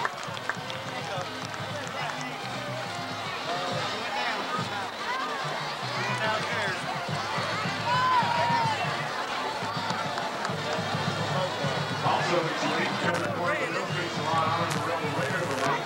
For her hard work and dedication, this young lady receives a free haircut and style. This week's Raider of the week is Leanne Gamberry. Congratulations, Leanne. And thank you, Cutter's Corner of the Mill Street Salon, located on the corner of 6th and Mill Street in West Monroe.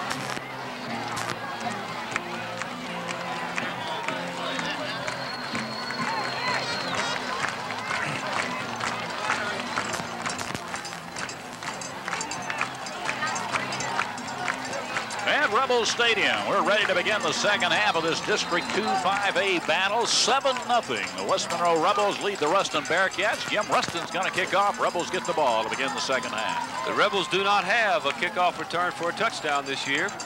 Maybe this could be their first. That'd be nice. So the Bearcats. Kenneth Seal approaches his second half underway. A very nice kickoff. Going to be Davis. He's on the 5. He's back to the 10. Tremesian Davis 15, spinning his way out to the 20, and he'll go down at about the 22-yard line. So Tremesian Davis returns the kickoff. Tackled by Chris Cato for the Ruston Bearcats. First down and 10, the Rebels, their own 22 as we begin the third quarter of play.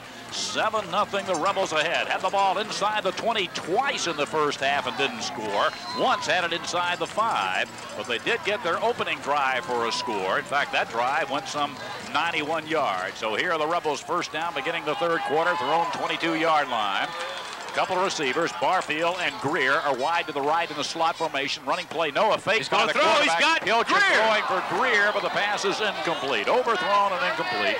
As Brooks Greer was streaking down the center of the football field, Tavares Reed trying to cover him. Jimmy had a step on him with a pass a little too long from Chad Pilcher. Well, Frank, he was running a post pattern to the middle of the field, and there was no safety help on that play. Brooks Greer had his man beaten if the ball had been thrown to the inside, and I think Chad that time threw it over the wrong shoulder, but that could have been a big, big play for the Rebels. But it was a long incomplete pass, and it's second down and 10 yards to go. The Rebels, their own 22-yard line. This time Barfield and Greer are in the slot, but to the other side, the left side of the football field. As Pilcher from the 22 again is back to throw. Fires to Davis on the run in the left flat out to the 25, and he is going to be out of bounds across the way at about the 28-yard line. He's short of the first down by about 4, but a good running catch in the left flat by Tremesian Davis. Terrence Lewis ran him out of bounds. They'll put it down on the Rebel 28-yard line. The gain is 6. It'll bring up third down and 4. And a great block that time by the wide receiver on the left side. I'm not sure who that was, but his block was on the linebacker, mind you, was able, I think that was Adam Barfield, that was able to spring Davis on that play. This time Barfield is left, but Brooks Greer goes right in the pro I formation. 3rd down, 4 yards to go from the 28, and here's Pilcher back to throw again to Davis, and he throws it incomplete. It's a lateral pass. Ruston has recovered the football. They threw it behind him. It was a lateral pass. Now let's see what the officials call it. Yes, Ruston gets the football. Steve Simonton recovered it. Really, Tremisian considered it an incomplete pass. Didn't really go after the football. You remember it happened in the first half. They called it incomplete, an incomplete pass. This time it is ruled a lateral pass, and Ruston with a huge break has recovered the ball at the Rebel 22-yard line. Well, Tremisian, it looked like he might have been in position to try to throw the ball that time. He looked up, saw a Ruston defender rather than trying to jump on the football, and that allowed him to lose sight of where the ball was, and the Bearcats pounced on it. Ruston first down, the Rebel 22-yard line. Quarterback Jonathan Lyons gives it off to the fullback Johnson. He's inside the 20, and he bangs it down to about the 16-yard line. Garrick Johnson, the 200-pound senior fullback. Josh Delancey knocks him down, put it down on the 17. The gain will be about 4 or maybe 5. Case Sanders is also off the bottom of that pile. Call it 2nd down, about 6 yards to go now. Just a big break for the Ruston Bearcats. You've got to give them credit. They needed something like that to change the momentum. Even though it's only 7-0, Westboro has really dominated play, but this certainly gives the Bearcats a spark. Same backfield. Johnson and Maxwell back there behind line. 2nd down play. Here's a fake. No, a give to Maxwell. He is hit in the backfield, losing yardage. Case Sanders came in there, flowing across, and they made the tackle way back around the 20-yard line, maybe even back to the 21. Big defensive play by the Rebels. Bearcats lose about 2 or 3 yards on the play, and now, Jim, they have 3rd down and 9. The ball near their own 20-yard line. You go from 2nd and short to 3rd down and 9. That's the 7th tackle for a loss on the season for Case Sanders, and he's played with a lot of emotion and intensity tonight. 3rd down and 9 for the Bearcats. Rebel crowd cheering their defense. Here's Lyons. He's back to throw the football, looking and passing over the middle. The big tight end has it at the 12, and he's down to the 10-yard line. Jonathan Lyons made the grab across the middle. It'll be a 1st down for the Bearcats as Mims Boyce made the tackle. Josh George, 6'5" and 220. The tight end was open. Lyons delivered him the football, and the Bearcats a huge 1st down on that 3rd down and 9 play. A 1st down about the 11-yard line of the Rebels, which means they can get a 1st down without getting a touchdown as they have it at the 11. A big target, Josh George at 6'6", and that was the first completion on the game tonight for quarterback Jonathan Lyons. 1st down play from the 11-yard line, and here's a reverse play, trying to go with the wing back inside the 10, and he's got to drive his way to about the 8-yard line. That is Tavarius Reed, and he is stopped inside the 10. In fact, they'll put it down on the 9-yard line. They got 2 yards on the wing back counter that time.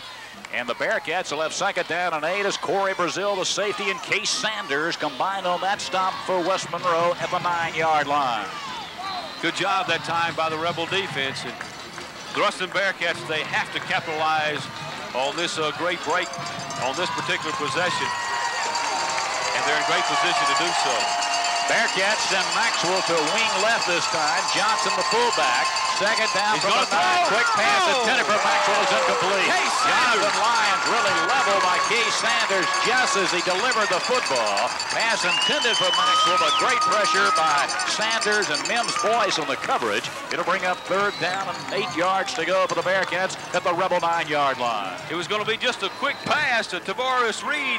He might have been open for just a second or two, but Jonathan Lyons had no time, and I'm really impressed with the play of Case Sanders. 3rd down, 8 yards to go. Bearcats from the 9-yard line. Here's Jonathan Lyons, the junior. He's quickly back to throw, rolling right. He is looking to run, and he falls down to the 10-yard line, slipping on the turf. He'll lose a yard back to the 10 as Lucas Jackson was bearing down on him. Bearcats had it inside the 10. It's 4th down now and about 9 yards to go. They will try the field goal to try to get on the board as Kenneth Seal will come on for the field goal. And Frank, he's 1 of 4. He has a long of 23. 27-yard try this time from the 17-yard line. There's a snap. The placement of the 27-yard field goal is up, and the kick is gone. So the Bearcats settle for 3, but they're on the board, and we'll be back with a score. West Monroe 7, Ruston 3. This is West Monroe football. Fumble. Actually, they thought it was an incomplete pass, but they take it in from 22 yards. Well, they don't take it in, but they get a field goal after taking over the 22-yard line, and it's 7-3. Here's the kickoff, a nice one by Kenneth Seal. Davis near the goal line, coming back this way. Tremisian Davis to the 5, avoids a man to the 10. A flag is down, and Davis goes down about the 12-yard line. Rebels are going to be deep, and they may even be deeper as the penalty marker was thrown. Let's send it to Bill Norris on the sideline. It's going to be an infraction against West Monroe, and that's going to drop them inside the 10, and they're going to have to come up with something, guys, another long field to work for West Monroe. I doubt that Ruston wanted to settle for 3, but they got it, and now they can play field position and hope to get the football back unless West Monroe can do something here to get themselves out of the hole. Right, that ball is going to be at about the 3-yard line. It is deep. Penalty moved it to the 3-yard line. Rebels have 97 yards to go. Demario Taylor's in the game. Will be a wideout? No, he'll be a tailback. Davis is on the sideline. Is Mark Banks. Chad Pilcher from the 3 will run the option and keep it across the 5, and he's going to be stopped at about the 6-yard line. Great effort by the senior Chad Pilcher as he fought his way forward. Ronald Hale knocked him down for Ruston, and Chad got it maybe a little bit beyond the 5. We'll call it the 6-yard line. It'll be second down and about 7 yards to go. But he got the Rebels a little bit of breathing room. As Tremisian Davis, I think a little bit in Coach Chow's doghouse. That's 2 times. It's great kickoffs by the Bearcat kicker, but West Monroe with terrible field position on both occasions. From the 6-yard line, give it to the fullback. Banks straight ahead to about the 8-yard line. A couple of yards and heavy traffic that time for Mark Banks, 192-pound junior fullback.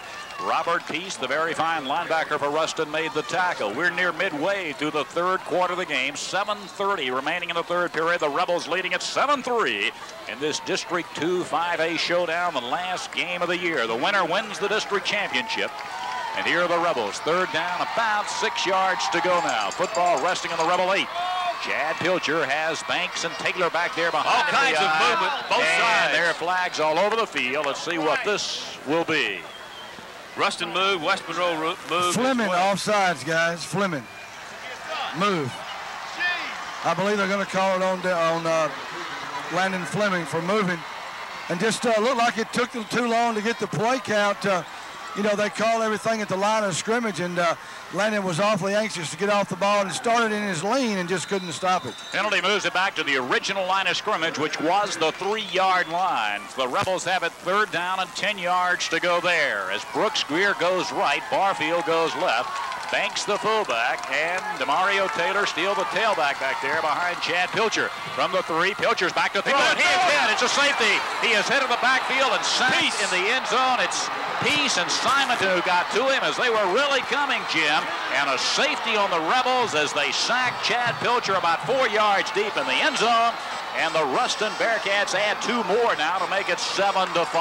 Well, that time the Bearcats could sell out against the pass if they, I know they expected West Monroe to try to throw there to pick up a 1st down. And after that penalty, it really took the option out of running the football. But West Monroe has really been bitten here in the 2nd half by several big mistakes. We'll be back in 60 seconds. It's 7-5, the Rebels. This is West Monroe football. Well, after a safety, the offensive team kicks with a free kick from the 20. They'll kick it from the ground. Here's a sailing kickoff by a Yurtis down to the Ruston. Nice kick, 38-yard line, and back across the 40 to the 44 will be Tavarius Reed for the Bearcats. And indeed, good coverage by the Rebels. The tackle by Keith Thompson. And Ruston, though, still has good field position, as you would expect, as the Rebels had to kick from the 20-yard line. So after the safety, the Rebels kick it, and the Bearcats take it at their own 43. 1st down and 10. 6:40 left in the 3rd quarter, 7-5. The Rebels lead the Bearcats. It's really been the Rebels making mistakes, and the Bearcats now beginning to take advantage of those mistakes. Wing T formation, the Bearcats. They'll give it off to Maxwell. He'll sweep to the right side. Nothing there. Rebels stop him. In fact, might have lost a yard. Back around the 37-yard line. Great pursuit by Lissow, Jones, and others. And great penetration by the Rebels. They'll lose a yard. Back around the 37. Derek Fleming is also there. Call it 2nd down and 11 yards to go. Glentrell Ware also off the bottom of that pile as the Rebels kept coming and coming. And this time it looks like Reggie Maxwell a little shaken up on the play, or maybe he's just getting a little bit tired, but he appeared to be limping just slightly, but he's really taking some shots tonight. Slight loss in the play. We'll call it still the 38-yard line, 2nd down and 10. Garrick Johnson, Maxwell still in the game. The running backs. Handoff, no, a fake by Lyons, rolls left, play being stopped. Whistles blowing, flags flying, and play is being stopped as the Bearcats should be penalized for illegal procedure. Somebody started just a little bit too soon. I tell you what, Maxwell was smarting from that last tackle, and they faked it to him, and Glentrell Ware just nailed it. He's like, look, guys, not such a good fake the next time, quarterback, because after the fake, he really got nailed. They were going to throw the ball that time. Penalty moves it back to the 38-yard line of Ruston, and is 2nd down and 15 yards to go now for the Bearcats. And so the Bearcats beginning to make a mistake or two after having a golden opportunity here to take the lead for the first time tonight. They have a wide receiver to the right side. Jonathan Lyons fakes back to throw on the play action, has time and fires far sideline. The pass is caught, short gain out to the 47-yard line. Michael Rogers made the reception. They'll gain about 8 yards on the play. Ron Macbeth immediately made the tackle. So the Bearcats on the pass play from Jonathan Lyons to Michael Rogers get it out to the Ruston 47-yard line. And there it'll be 3rd down. We'll call it 7 yards to go for the Bearcats. That's the 8th reception on the season for Michael Rogers, and he went to a knee when he caught it because he had some room to run had he been able to stay off the knee. Wing T, Roger, Maxwell and Johnson behind Lyons, and Lyons fakes and goes left. Rebels after him. He's hit as he passes. Incomplete and almost intercepted. Almost intercepted. Brazil had the pressure coming. J.R. Hayden had it thrown right in his lap, and he couldn't quite hold it. It's 4th down for the Bearcats. And boy, that would have been a big play if J.R. could have come up with that. But just great pressure. That was the key. Now, this is the kind of field position that you have to be on the lookout for some type of fake punt. But Ruston has had success shutting down West Monroe's offense in the 2nd half, so they may look to pin them back deep with a long punt. Ball is on the Ruston 47. They have 4th down and 7, and Josh Jorgen punt formation. Twin safeties, Brazil and Johnson for the Rebels. There's a snap, high snap, but controlled, and Jorg hits a beauty. Brazil at his own 17, giving ground, trying to find room, gets away from one man. Now he's going to be hit as he crosses the 20 and dropped at the 22-yard line. So Cory couldn't get loose on the return that time. Good punt by Jorg of 38 yards, only a 4-yard return, and the Rebels at their own 22, 1st down and 10, 4:46 remaining 3rd quarter. What a game as the Rebels lead at 7-5. And once again, the onus directly on the shoulders of this West Monroe offense. The first 2 times they've had it, they've really self-destructed here in the 2nd half. From the 22, Pilcher gives to Banks. Straight ahead to the 25, fights to the 26-yard line. 3 yards in heavy traffic for Mark Banks, who came into the game with 531 yards rushing on the year. The All-State linebacker Robert Peace makes the tackle, along with sophomore tackle Kyle Williams for Ruston, and the Rebels have 2nd down and 7. And Frank, one thing that mistakes will cause you to do offensively is to get a little bit more conservative and take you out of your game plan. West Monroe very effective running and passing in the 1st half. Barfield and Greer wide to the right side of the field, and here's a give to fake by Pilcher, keeps to the 30, pulled down the 30-yard line. He got 3. Chris Cato playing well, the junior linebacker, made the tackle. You hear a lot about Robert Peace and Jeremy Hamilton, the other 2 linebackers, but junior Chris Cato's a pretty good hand himself. He certainly is. Not nearly as big as Peace and Hamilton, only at 5'9", 180 pounds, but reminds you a little bit of Cory Brazil. It's just that he lines up at a linebacker position rather than strong safety. Only a junior, too. 3rd down and 3 for the Rebels now from their own 30. They want to keep this drive going. 3:40 to play here in the 3rd period. Slot eye set left. Here's Pilcher with an eye behind him. They jumped offside. And they came across. Now they're stopping play. They should penalize Ruston, and that should give the Rebels a 1st down the easy way, as Bryant Gray, the defensive end on the right side, jumped that time. A long, hard count that time by Chad Pilcher. Look, when you talk about senior leadership, Frank, you get that in Chad Pilcher, and I wouldn't be surprised if he went out there on this particular play to try and draw, with a hard count, to try and draw them off sides, which he did. He did. 1st down the Rebels, their own 35-yard line. Here's Barfield to the right side. Greer goes left. Banks and Davis back there, and here's Pilcher giving to Banks straight ahead, and he fights his way forward for about 3 yards, out to the 38, maybe the 39. Steve Simelton, the 300-pounder, and Kyle Williams, the 260-pound sophomore, combined on the tackle for Ruston. They'll put it on the 39, so Banks got 4. It didn't look like that much, but he worked his way for 4, and it's 2nd down and 6 yards to go. Just good hard running inside by Mark Banks. It's tough to move Steve Simonton, as you mentioned, at 300 pounds. Pro I formation, the Rebels, as Chad Pilcher takes the ball, fakes to Banks, keeps it, pitches, Davis has it, fumbling the ball out of bounds. Rebels will still have it as they fumble out of bounds at the 42. They will gain 2 or 3 yards on the fumble. Robert Peace was there in the tackle. Tremisian really never handled that pitch out. He was bobbling it all along the way, and fortunately, they ran it against the boundary. Down and 2 yards to go for the Rebels. Well, Frank, it looked like that time Tremisian Davis was looking at Peace rather than the football, because it looked to be a pretty good pitch from Chad Pilcher. So the Rebels gain yardage anyway on the play, and they have 2 yards needed for the first down on their own 43-yard line. Barfield left, Greer right, I backfield with Banks and Davis. Chad Pilcher takes it. He'll fake it and run the other way. They're after him. They have it. He's down, losing yardage back at the 38-yard line. Brad Gray ran him down. He faked to Banks coming right, then reversed back left. And the Bearcats ran him down. The Rebels are going to have to punt it away. Well, the reason why he reversed his pivot to the left side, Frank, is big number 67 just really exploded inside, along with I believe that was Titus May, number 31. They just shoved the center of the guard back, and they had no room to run the option.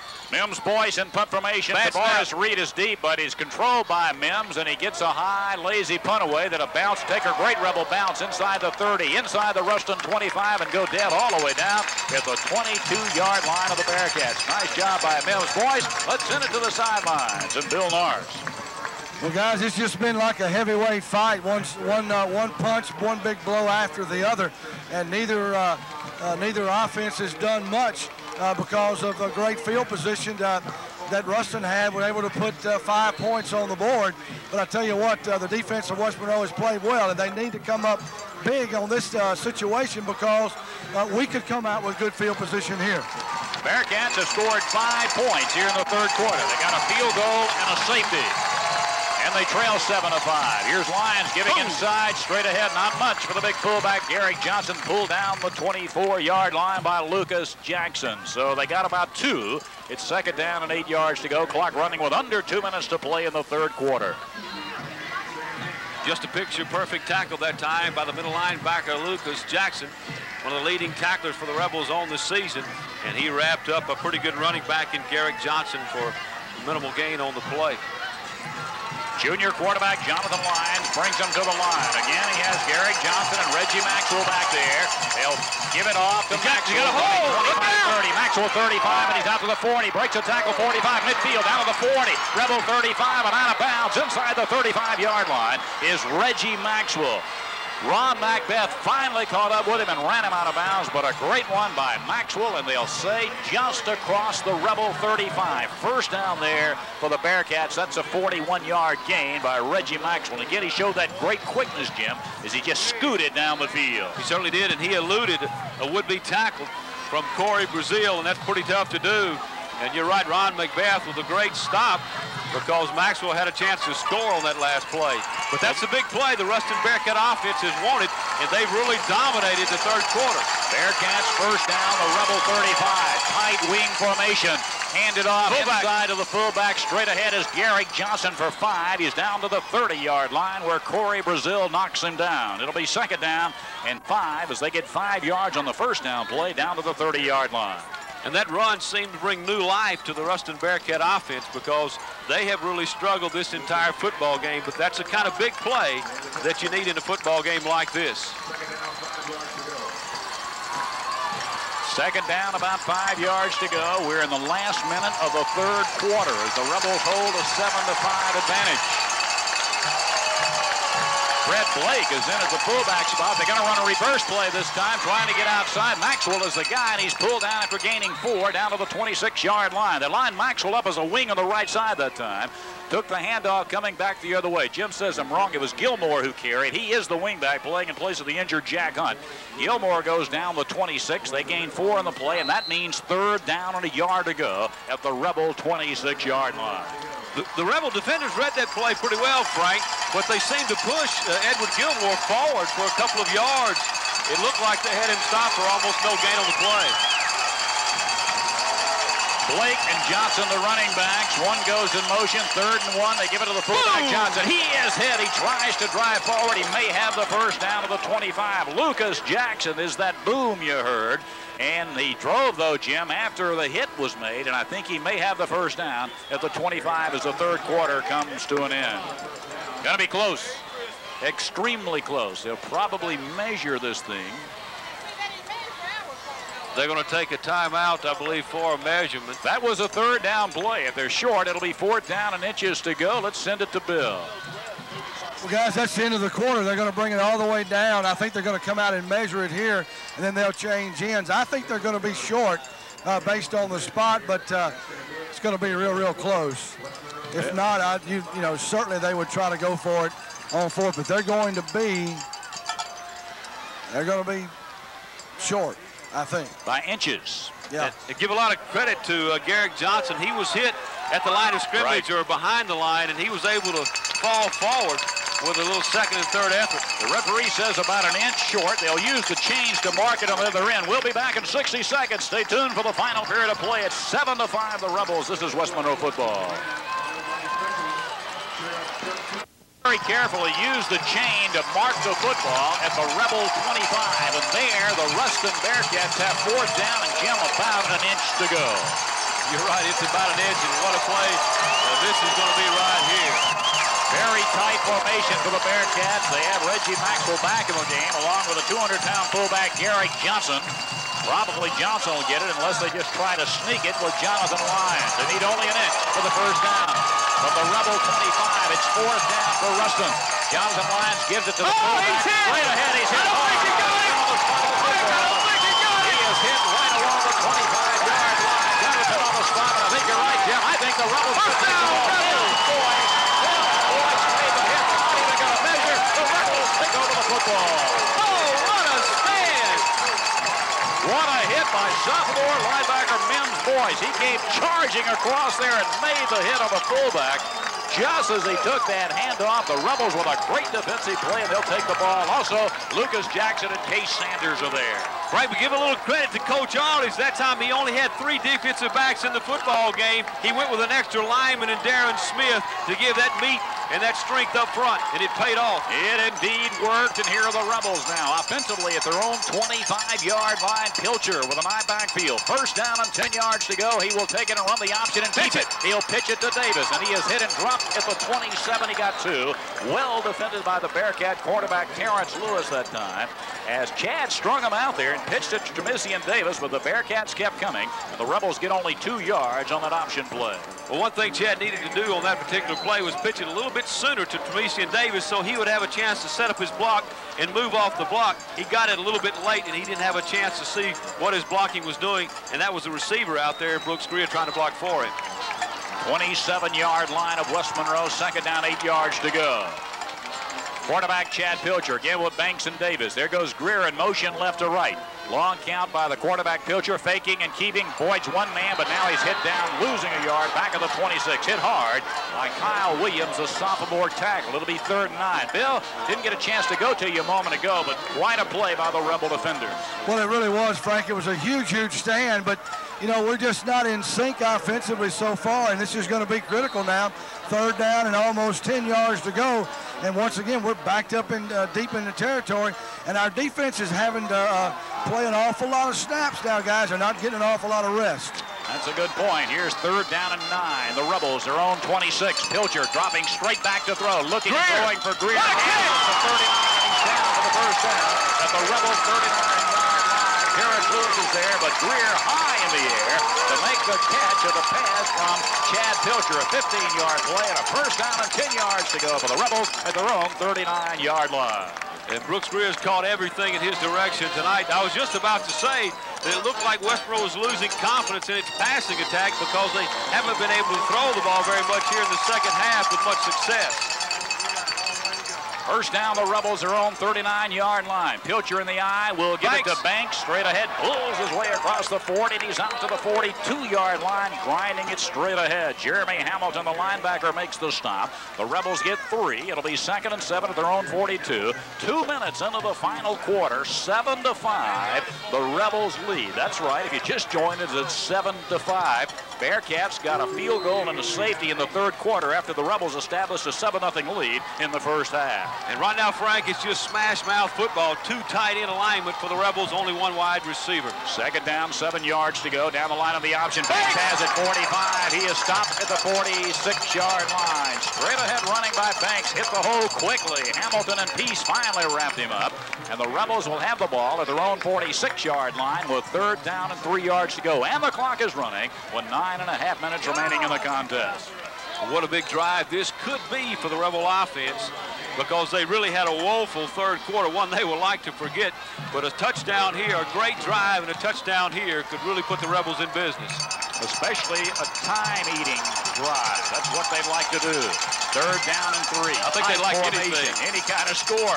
Here's Pilcher to throw, and the pass incomplete. Took a couple of steps and tried to find Brooks Greer, but somebody got a hand on it. That was Kyle Williams up there in that defensive line for Ruston. And that sophomore certainly is a fine football player. Well, he is a fine football player, and he's 6'3", and he came up with a big play there, and that will force the Rebels to punt the football. Hims boys again will be called on to punt it. The Rebels have punted more times tonight than any time this year. Tavares Reed will be the safety man for Ruston. A low snap, but controlled, and the kick away by Benz. And again, he hit it nicely. Fair catch called and made by Reed at the 15-yard line. So a good punt by Mims Boyce of the Rebels of 39 yards. No return by the Bearcats. And Ruston will take it to their own 15-yard line. Well, you would have liked to have seen the Rebel offense do a little bit more there. They gained some field position. But once again, this Rebel defense, and they've been fired up in the second half. Their backs have been against the wall. They've only given up 3 points in this football game. And really, they didn't give up that 3 because Ruston had the ball almost in field goal range when they kicked that field goal. Now a timeout being called by the officials as Ruston comes to the line of scrimmage. Well, the clock was continuing to run, and it should have stopped. I see. And so that's why they're going to stop play now, and they should reset it. They'll give us a chance to check in with Bill Norris on the Rebel sideline.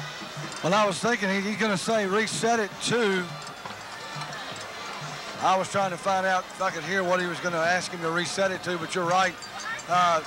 Look, it's just unbelievable the amount of physical exertion that's taking place on this football field. What a football game this has been, 7-5. Who would have thunk it? The paper, if you'll remember reading it today, picked this game like, what, 35-32. And, I mean, it's been anything but that. Well, West Monroe, Bill, had a chance in the first half to get a couple of scores, maybe 3 scores. They were in the red zone, as Frank said, twice, and they did not score. But in the second half, the offense hasn't come close to putting any points on the board. Well, they sure haven't. And, I mean, Coach Long and all the offensive coaches are over there drawing it up on the board, trying to figure out, if you're watching Ruston defensively, they're doing a lot of movement up front.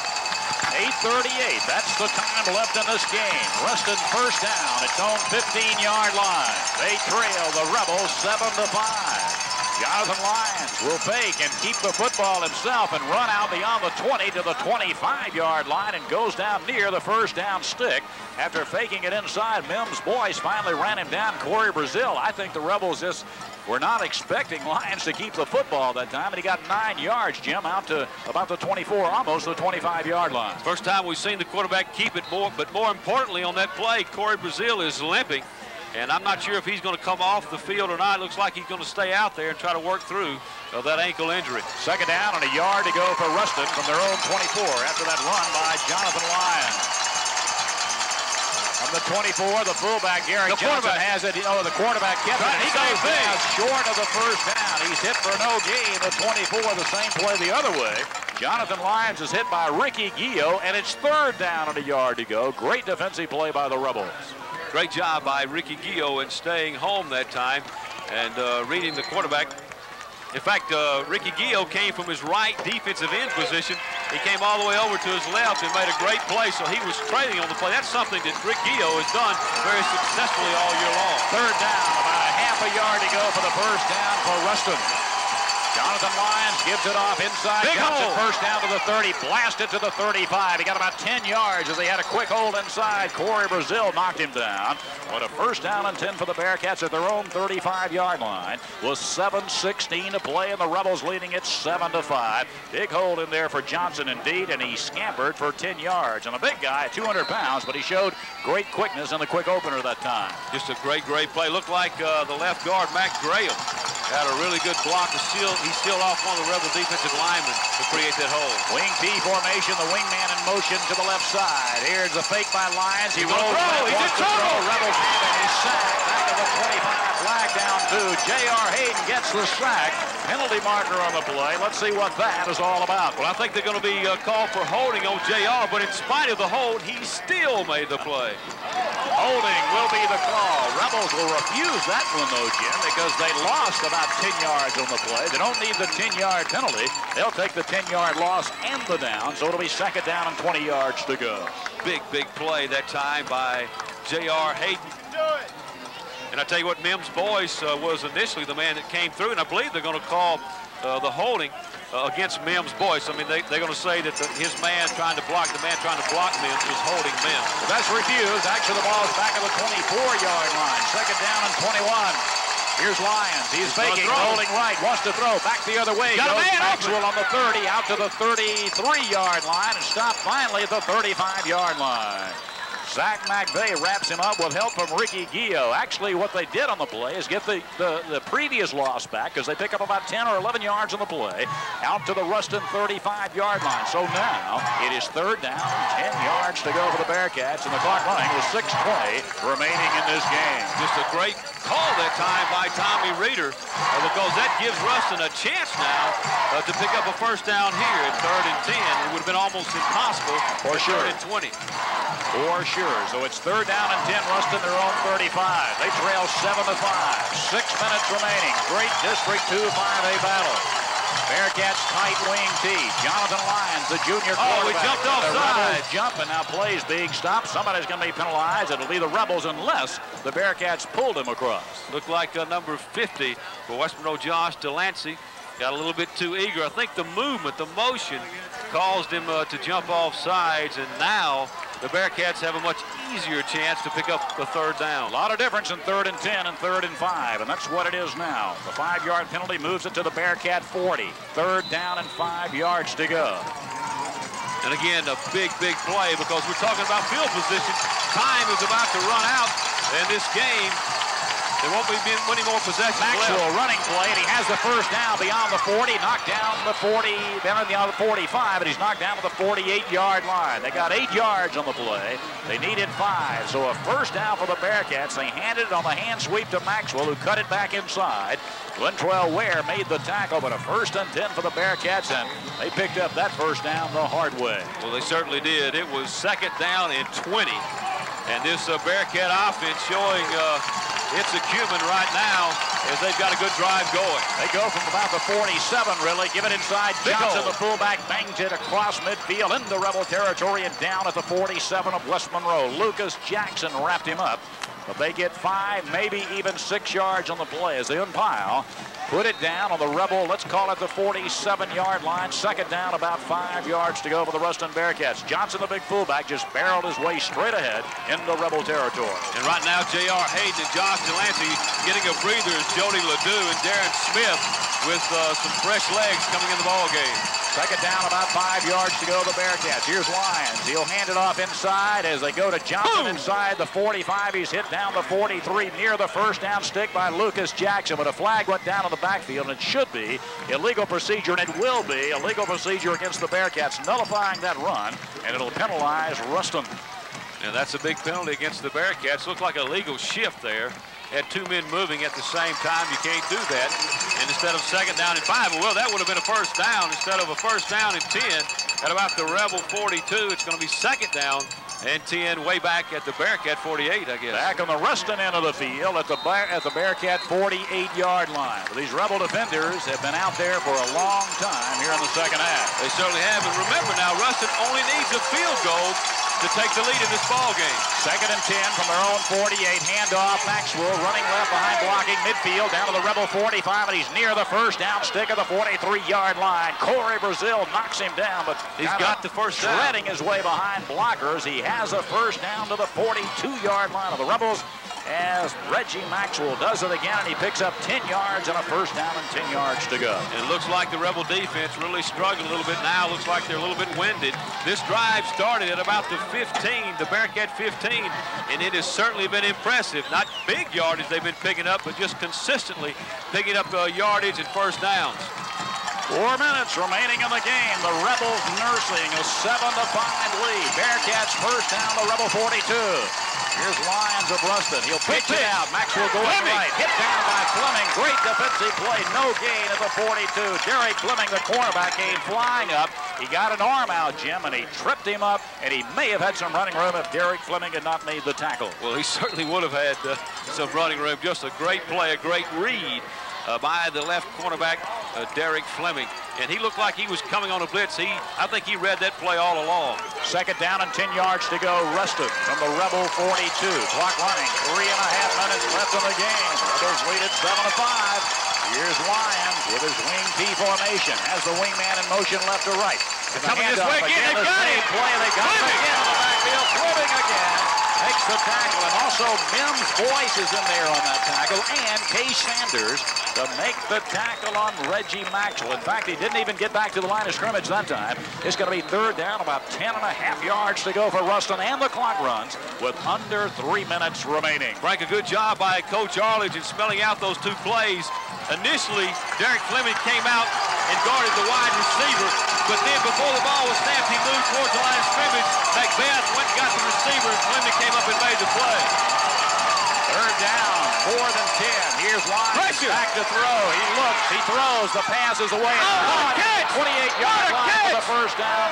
The catch is by Josh Jordan, the big tight end who went high in the air. Lintrell Ware made the tackle, but it's a first down and 10 for Ruston at the Rebel 28-yard line with 2 minutes and 34 seconds remaining in the game. What a play by Jordan. You won't see a better catch in this one, and I tell you what, give a lot of credit on the pass from Jonathan Lyons. Glentrell Ware in great position, but he just wasn't tall enough to knock that one away because George is 6'6", and they threw it to his outstretched hand.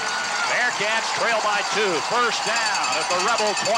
Running play, Maxwell behind blocking, trying to cut outside. He's down to the 25, and he stopped at the 24. He got 3.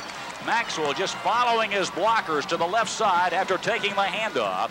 Gets it inside the 25, near the 24-yard line. Mims Boyce makes the tackle. Lissow Jones is also there. McVay is hurt. And Zach McVay is hurt on the play as the Rebel trainers come out to look at him. And Frank, we're under 2 minutes now as the clock stops at 1:59, and this may be the last possession of this football game because all the Bearcats need is a field goal, and their kicker certainly has the range. We saw him in warm-ups kick 2 from about 45 or 48 yards, so you don't want to kick it from that point. But this drive started when the clock was at 9:06, so they've run off about 7 minutes and 7 seconds off the clock.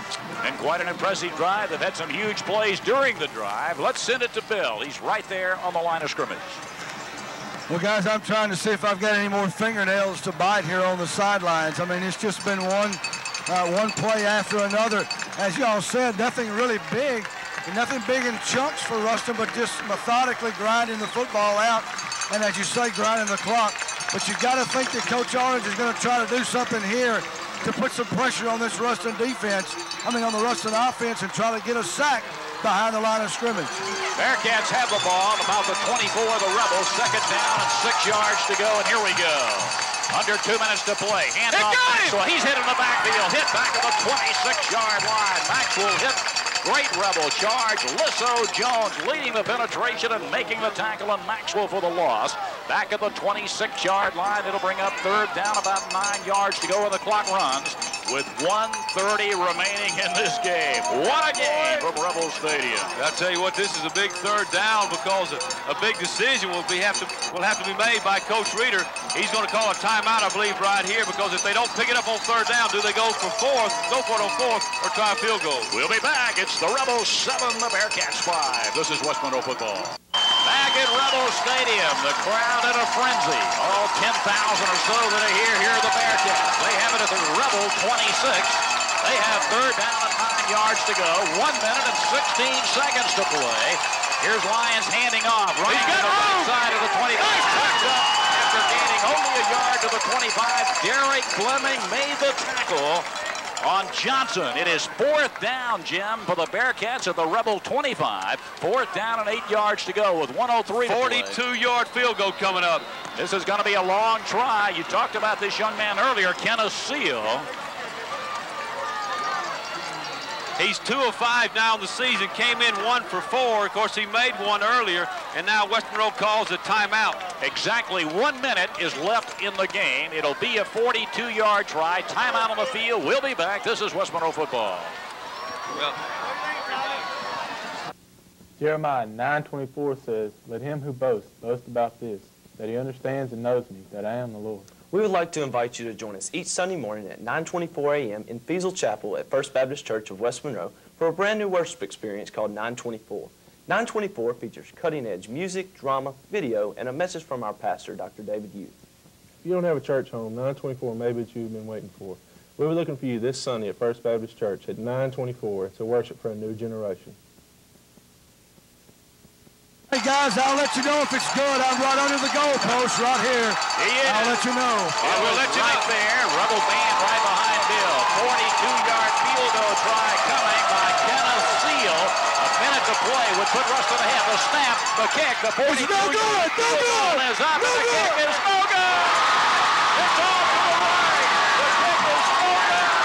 And the Rebels take over the football. Frank, but Cory Brazil is hurt. Cory Brazil is hurt. He's down on the field and he's not moving. That could be a big blow.